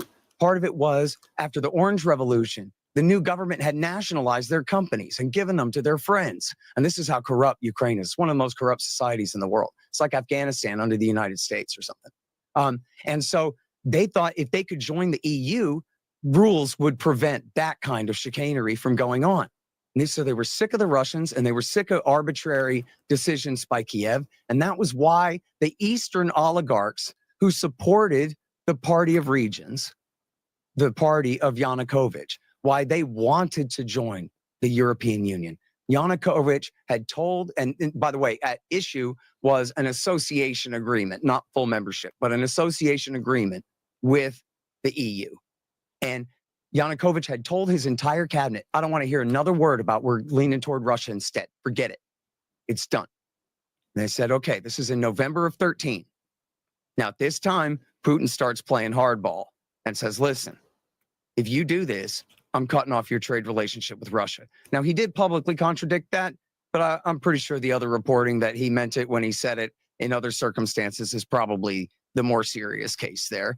But he also offered a $15 billion loan. I forget if it was 3 or 5 right up front. The Americans, the Europeans, led by the Germans and the European Union, they were demanding a severe austerity regime. Not here's a giant loan, but here's a loan that's barely enough to pay the interest payments on your previous loans. It's not even going to keep you whole. And in exchange, you're going to have to give up all your resources. You're going to have to drastically cut pensions and welfare and subsidies for fuel and all these kinds of things that are going to drastically affect the standard of living of the people. And it's a relatively poor country where these kinds of subsidies, really sustain the quality of life for people. And so they just put his back up against the wall. And in fact, Glenn, when the situation fell apart and Yanukovych balked and did not sign the agreement, Henry Kissinger blamed Angela Merkel. He wrote in The Guardian, or in an interview with The Guardian, Kissinger said, this is typical Merkel, playing hardball, playing too hard to get, and she blew it. So that was essentially the contest there. It's not that Yanukovych was Putin's puppet, that he had, somehow enslaved Ukraine under Russian control. It's that the West was bad at negotiating. And so signing the signing on to the association agreement was postponed. It wasn't even necessarily officially canceled. But then the same groups who had done the Orange Revolution immediately came out and started to protest in the Maidan, which is the big town square there in Kiev. And just like in 2014, they were backed by tens, or I think probably hundreds of millions of dollars by the National Endowment for Democracy, the National Democratic Institute, the International Republican Institute, and 1,000 different Soros organizations, the International Renaissance Institute, and a bunch of others. And what they do is they pour in tons of money, first of all, to support so-called independent media, meaning AstroTurf, Western, or in this case, pro-Western Ukrainian, pro-EU, and anti-Russian media. And then, but they also supply the polystyrene foam boards that are like pretty good at insulating from the cold, so that people can sleep on the ground. They bring in blankets. They bring in large screen TVs and the stage equipment and the public address systems and everything they need to hold rock concerts, to play movies, to have a constant stream of entertainment up on the big stage, and food. Constantly people cooking and all of these things. And they keep this full carnival atmosphere going through all of December and January and February into 2014. So this is the part this is one of the major facets of the American and Western intervention there, is that this is not grassroots stuff. This is AstroTurf. And there are obviously many Ukrainians who agree and wanted to join with the EU, or at least definitely did not want a new and deeper relationship with Russia again. But it doesn't really matter when the Americans are parachuting in with all of their agents. And, we also know for a fact, too, from deep and good reporting after the fact, that the CIA and MI6 were, in fact, involved and were working with the SVB, I believe it is, I'm sorry, the Ukrainian intelligence service. So one major faction of essentially the Ukrainian CIA was working against their own president in concert with the CIA and MI6. Now, another major and extremely important facet of the revolution of 2013-14, this coup d'etat, essentially, is the role of the radical right in Ukraine. Now, there's a big, long, complicated history, and I go into every bit of it. And just let me interrupt you there, because when I think, just to kind of translate it into the American context, a lot of people hear the far right or the extreme right or whatever, and it kind of, people are desensitized to it because the way in which that's used in the United States. We're talking here about uber nationalist groups that have a legacy and a connection to and an admiration for actual German Nazis. They were their leaders, and their symbols are people who collaborated with the Nazis, with the SS, in order to kill huge numbers of people in Ukraine and Poland. They are groups that the United States itself has sanctioned as neo-Nazi groups, passed laws that said no weapons could go to them. And so I want to just set that context, so that when you're saying far right or extreme right, this is the kind of thing we're talking about, not the way that term gets tossed around in the United States for like Donald Trump or, Mitch McConnell or whoever, but or Paul Ryan or whoever it gets applied to. But this is like the real deal Nazis, not the ones that you call because people have a MAGA hat on. What was the nature of the U.S. partnership? And you lay it out really well in your book, but a lot of people are unaware of this, of the partnership of the United States with those elements in Ukraine in order to remove Yanukovych. Well, first of all, on the point about how this is not when, American liberals and progressives call anyone on the right a fascist. That is not what's going on here. And in fact, these, as you say, being actual fascists, they show what a damned lie that is when American liberals use that against conservative and populist Republicans. Americans and right-wingers call left-wingers commies unfairly sometimes too. But in Ukraine, they're really communists and Nazis. And a major legacy of that, of course, going back to the Soviet Union and the horrible Holodomor, which was the genocide or somewhat genocide. Approximately 3 to 5 million people starved to death in the early 1930s under Joseph Stalin in Ukraine. And then when and it's a complicated history, but when the Nazis invaded, I think we all kind of grew up hearing about this in sort of general terms, this really was the case in some places in Eastern Europe. When the Nazis came, they were greeted as liberators by many people who thought, oh, good, someone is here to kill the communists for us and free us from the communists. And then in many cases, they were disappointed to find that the Nazis were not better and certainly not interested in their interests. But so Ukraine has a heavy history of this. And these factions are directly, when we talk about 2014 and through today, these factions are directly descended from the Nazi factions that fought with the German Nazis during World War II. So we don't even just mean neo-Nazi skinheads like the Aryan Nation or something like that, but we're talking literally the grandsons and the great-grandsons of the men who fought for Hitler in World War II. With Nazi insignia and tattoos and flags. You know, they don't hide it. It's very out in the open.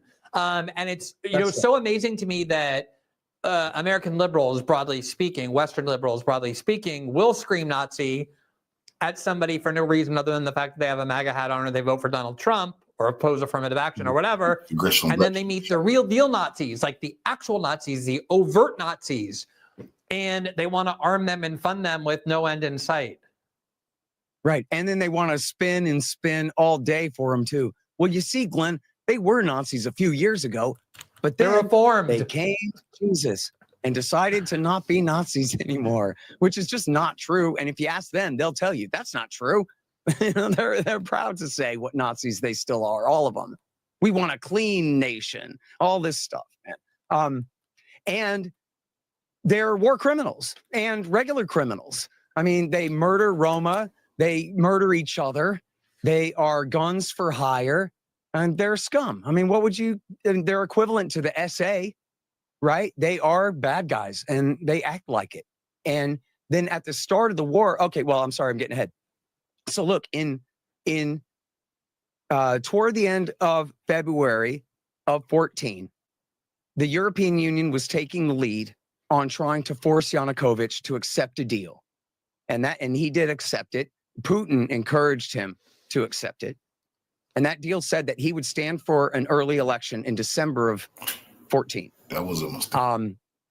And that he would pull his forces back from the town square, the Maidan there in Kiev, if the protesters pulled all their forces back too. Well, they didn't, but he did. And this was a huge mistake. But when he began to pull his forces back, apparently the rest of the cops saw like the officers get on a bus and they said, well, forget this. And they all left too. And so all of the government office buildings in downtown were just left wide open. So after the neo-Nazis had taken the stage and said, we refuse to accept this deal. In fact, it was the same guy who admitted that he had led the snipers on the morning of the 18th. Parasyuk, the guy's name was, he got up there and said, we don't accept this deal. And I swear to God, if the president is not gone by 10 a.m., we're going to go there tomorrow and kill him. And the New York Times reporter even said, hey, this was a credible threat. These guys are armed with rifles and they're serious as hell. And we'll see. So then the next morning, the president fled. So this was not a classical coup d'etat. It was more of, I guess, what you would call a right-wing street putsch, where the guy was forced to flee. Now, you're familiar with Stratfor, which is the so-called private intelligence firm run by George Friedman from here in Austin, Texas. And, you know, his emails were famously hacked and posted on WikiLeaks years ago. And George Friedman, I guess, fancies himself a bit of a realist analyst along the Henry Kissinger kind of lines. And he gave an interview to Kommersant, which was Boris Berezovsky's old outlet. And they asked him about the Maidan coup. And he said, this was essentially the most blatant coup in world history. And they said, well, what do you mean? You mean like the last day or the whole thing? And he said, well, the whole thing. America just poured in millions of dollars to support and what he called all these human rights groups, meaning, you know, all the NGOs who were behind all the dissent. And he said, and the Russians, they just couldn't adapt and catch up in time to see what was happening before it was too late. And so, you know, that was his expert opinion. And in fact, Henry Kissinger gave an interview to Der Spiegel where he was not quite as explicit, but almost. He said, yes, I am blaming the West for creating this situation, meaning forcing the change of government there. And then, as you have noted repeatedly, Mr. Greenwald, I have seen you like to cite, and as well you should, Barack Obama's interview with Commissar Goldberg in The Atlantic, where he explains that essentially Putin moved in Crimea in a desperate reaction against the transition of power that we had brokered, he said. And so what had happened was, as soon as they had completed the coup and the new government had taken power, all of the former presidents signed an open letter demanding that the new government revise or cancel what was called the Kharkiv Pact, which was the agreement that allowed the Russians to keep their naval base at Sevastopol, the city and naval base on Crimea. Now, if you go back to the foundations of the Communist Empire in 1917, it was really 1921, that Vladimir Putin, the other one, Vladimir Lenin, drew the line and included the Donbass region, Zaporozhye and Kherson, inside Ukraine. And that was an attempt to basically have extra Russian control inside Ukraine, which I guess made sense for the time being, but was setting a time bomb for later. Now, it wasn't until 1954 that Nikolai Khrushchev, after Stalin died, Khrushchev he was Ukrainian, and he had just finished putting down the CIA-backed Nazi insurrection in the West in, 58. And so now he was trying to consolidate power, and he needed the Ukrainian Communist Party support to come to power to succeed Stalin. So he, on the 300th anniversary of Ukrainian and Russian alliance, I guess it is, or whatever, joint statehood, he announced the gift of the Crimean Peninsula to Ukraine.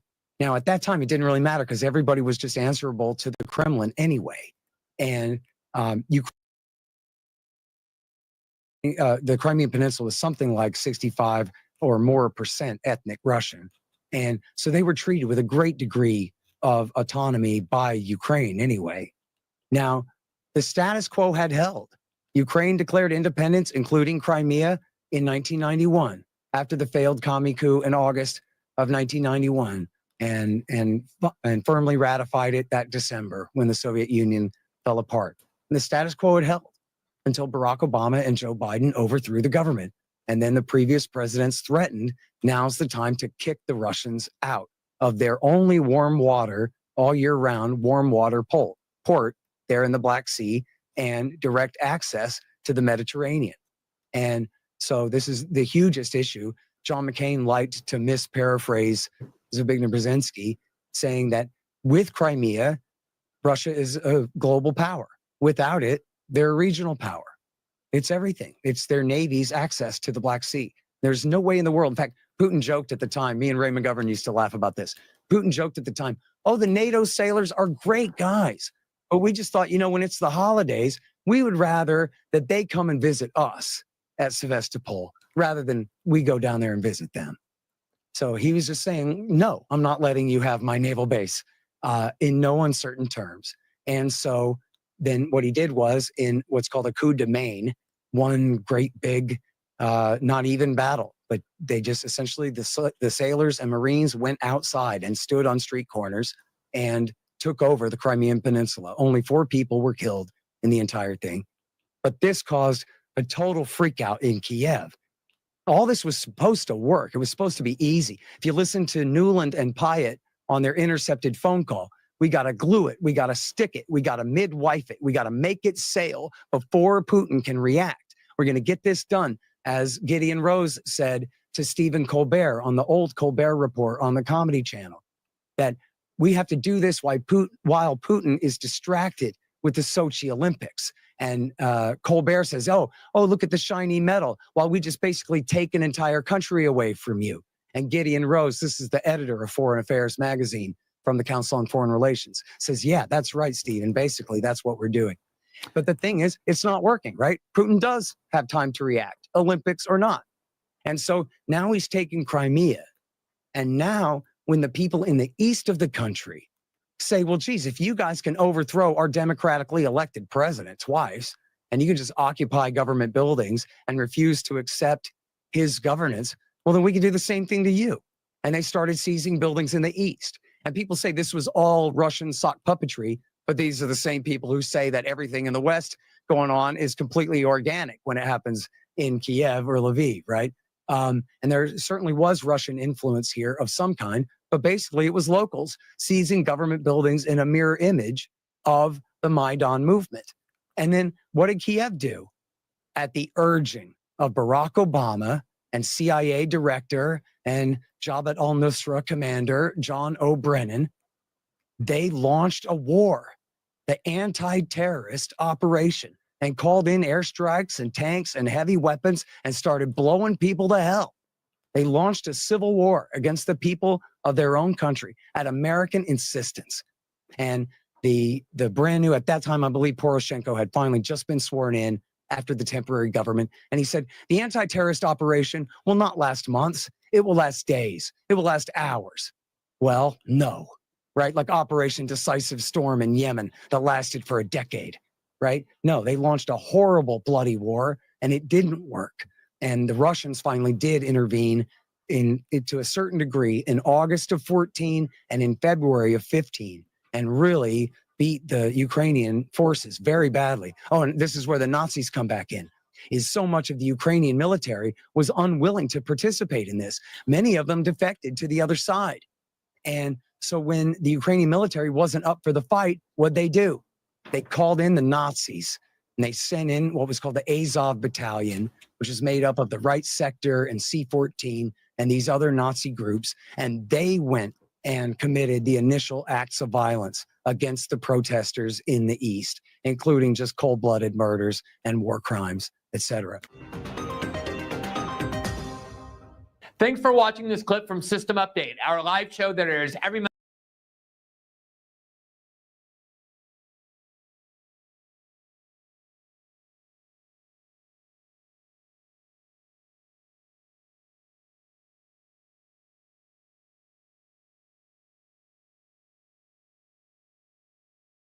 So let's play this, and then we'll talk about it. Protected. This makes no sense. Like this is like evil, right? Like everyone agrees on it. It's like you got a 99% on Epstein. Bill Barr is the one that needs to be called in to give sworn testimony on what happened there at Bureau of Prisons, because that is not that. There's just no way that the story you're getting is the real story there. No freaking way, and Bill Barr knows it. I think most people believe that, right? Like it's like no way that's. I actually think it was I actually think that on Epstein, it was a foreign government that took him out. I don't think it was a domestic enterprise. Really? I do. I'm not going to say which one, but I don't think it was. It was. I will. It's the Mossad. But anyway, isn't it funny? It's Israel. What's up? What's up? Benny can afford 2 flat screens, but only 1 microphone. I don't understand what's going on in this, but here we go. Domestic Yeah, Benny's a inspired funny guy. takeout. I think that was a foreign operation, government sponsored. So foreign operation took out Epstein inside of our prison. Yes. So they must have been allowed to. Oh, I think it was in concert with people in our government. Of course. But not at like some, low level guard getting bribed kind of way. Yeah. At a state to state level. So that's probably a lot of party interests in keeping that under wraps. You better believe it. Weapon systems at play, global deals at play. Interesting. You have evidence to back that up? I just am positing it as a theory. Wow. Okay. So Benny doesn't even know what to say. yeah, Benny doesn't even know what to say. That's wild. But so that was the guy who Because Matt just offered that out of nowhere. Like Benny didn't even probe into that. Matt decided to go there. And so why do you think he did decide to go there? I don't know why he decided to go there. I think it's awesome that he is, intelligent enough to see what the whole world sees at this point, that Epstein was obviously Mossad. and that the people that had the greatest interest in shutting Epstein up were Mossad and all of the people involved with that operation. Why he decided to go there, like, there's a lot of speculation you have to do to kind of get to that. And seeing what's happened with Gates stepping down and Bondi being put in as AG now is only making me need to speculate more. Well, let me just say this. Now that we know that it's a foreign entity, what foreign entity is famous for whacking enemies overseas? Obviously, we're talking about the Vatican. Am I right? Come on. At least according to Obviously Tom, Saudi intelligence services. I mean, at least that's according to Tom Hanks, who also just returned from filming the Epstein Code. Anyway, Wow, I didn't know. Really? No, I'm just Tom making, Hanks. No, I'm making that up. Okay, I'm with you. Tom Hanks recently featured in Conspiracy Theory Trivia. We asked a question about what celebrity has a photo collection on his Instagram of children's socks that have been lost. Tom Hanks is going to feature prominently in my next presentation about Pizzagate. So this he does this video where he posits, he gives a theory about that the Bill Barr, the U.S. government, is in bed with a foreign government, which he means Israel, to kill Jeffrey Epstein because there's all kinds of international dollars at stake. And then all of a sudden you see this breaking.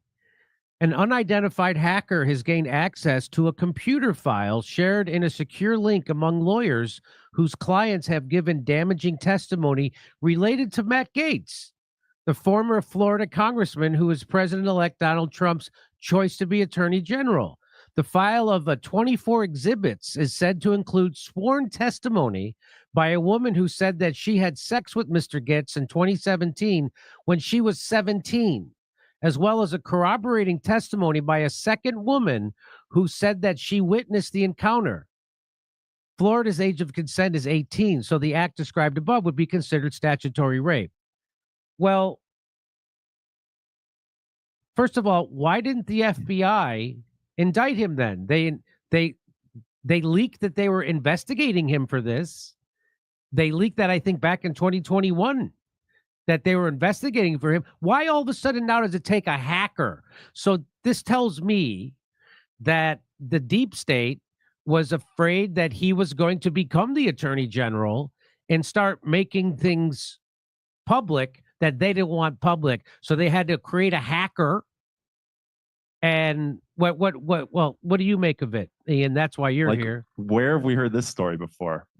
These hackers have such convenient timing to time these leaks and hacks to significant elections and confirmations, and they always seem to have information that doesn't get it doesn't come out the way it should. It's like, why is the FBI not pursuing this and prosecuting him for this? I mean, there has been an investigation into Gaetz after the allegations were initially made when he got controversial in the first place, and they didn't go anywhere. So now we're just peddling rumors and conspiracies. Yes. I mean, honestly, though, my tinfoil hat at this point is I'm starting to wonder if this wasn't intentional on the Trump campaign's part, because they, like, you ask, like, why did Gaetz offer that stuff about Epstein in this interview? Like, Gaetz was coming out real hard, sort of like burning the boats and being really vocal about, we're going to go after the deep state. We're going to release the Epstein files. We're going to do all these things, like kind of like running through the football game naked, trying to have them come after him is almost how it feels. And then they slip Bondi in, who's like going to get confirmed. Like, and I'm not saying I believe that or know that. It just feels like kind of a weird play on everyone's part right now. So I'm kind of waiting to see what happens. So here's what some of the people underneath this tweet said. They said, this sounds like total BS. Haha. Oh, it was a hacker? I don't like Gaetz. I think the House should release the files, but this is hogwash. Yashir Ali says, Patrick, the allegation in the story is a serious one. Yeah, I know it's a serious allegation. It's one that they've been making. They said the same thing about That's why they use it. That's why they use it. They did the same thing to Julian Assange. They do, oh, he's a rapist. They did the same thing to Russell Brand. They do the same thing to everybody that they want to silence. The FBI should and will investigate. They already investigated it. Did they not investigate it, Ian? Yeah. Yeah, you can read all about it. It might even have a Wikipedia page. I'm not sure. They already It's investigated kind of old it. news. And they didn't even not only was he found innocent in a court, they didn't even go to court. There wasn't even a charge. Yeah. There wasn't even a charge. And I'm going to show you where this story comes from in a minute. But right now, let's get back to these people. And Yashar Ali says they can't prove if it was a hacker or not. In my mind, that's what you should be asking for. But that's just me. Laugh my ass off. A serious allegation? If there was any merit to it, it would have been leveraged long ago when it was first used by leftists against Gates like 2 years ago. Exactly right. What? That is that is so ridiculous. Anyway, They always love to hide behind the concept of a hacker because it allows them to spin any narrative they want when it's this like secret informant. And I was actually just putting stuff together about the Clinton email leak and Seth Rich, and you actually got a very similar thing there where they tried to hide behind like the concept of the hacker that first broke into Hillary Clinton's email server, so that they could try to blame the Seth Rich leaks on Russia and on like Russian hackers, when it was actually Seth Rich that had leaked it from inside the DNC. Is a tale as old as time. So here's a tweet from you. They have quote anonymous hackers end quote cracking the Gates case wide open in days, but 5 years later, and not a single Epstein client or conspirator has ever been charged when they have all the tapes. It's all bullshit and political theater, and they're afraid of what comes next. Well, here's one more. I can't imagine why he's being so heavily targeted. Matt Gaetz isn't funded by the Israel lobby. Yeah. Funny how that works. So there you go. Yeah. So there you go. So what came next was he actually had to withdraw his name from nomination. That's what happened because GOP senators said they wouldn't back it. And I wonder if he was threatened. What do you think? I would imagine there's a lot of backdoor dealings, a lot of threats, a lot of negotiation. And I can't help but feel like the Trump administration should be ready for this by now. They should have a backup plan. Seems like they did because they put Bondi up like within hours of Gates stepping down, right? That felt ready to go. Yeah. And I don't know. I mean, now I'm just hoping that they actually just flip this and appoint Gates as special counsel for an investigation into the Epstein files or something funny like that. I'm not holding my breath, but that would be pretty funny. What do you know about Bondi? Anything? I don't know anything. I've been doing a little, so I didn't know anything before today. I've been digging into her today just to kind of get some background, and she's interesting. She's super experienced. And I mean, the obvious first point that she's been, speaking out about in her speeches lately is that she is a strong woman. And we were promised the patriarchy as Donald Trump was elected. And now like she's kind of a funny answer to the left's criticism of Trump. And she is a very experienced prosecutor, almost 20 years, I believe, I think 18 years, like on the beat, so to speak. She worked in she was hired by the Trump campaign to defend him against the first impeachment trial. And then she worked in his campaign for 2024 doing legal stuff for one of the like nonprofits affiliated with him. So we'll see. She seems pretty solid, but. Well, she's also a Zionist, right? She probably is. I haven't actually found any clear evidence one way or the other, but from the look of her, from the vibe, it seems probable. Wow. Which is really I think that's the most interesting story to look at reporters online right now is how they're reporting on Trump and his administration relative to Zionism, relative to his actual, we're getting a real look at who is an actual journalist and is willing to criticize Trump versus who is just a cheerleader and was only being a journalist when Trump wasn't in power yet. And now they're ready to sweep anything wrong that Trump has ever done under the rug and pretend like he's like God's gift to this earth. So he's not funded by AIPAC or by the Israeli lobby, but he is funded by the Jack Nicholson Impressionist lobby. I don't know if you know that. Yeah, for real. That's Matt Gaetz I'm talking about. Come on. Yeah. Okay. All right. Now. Coffee. Follow me.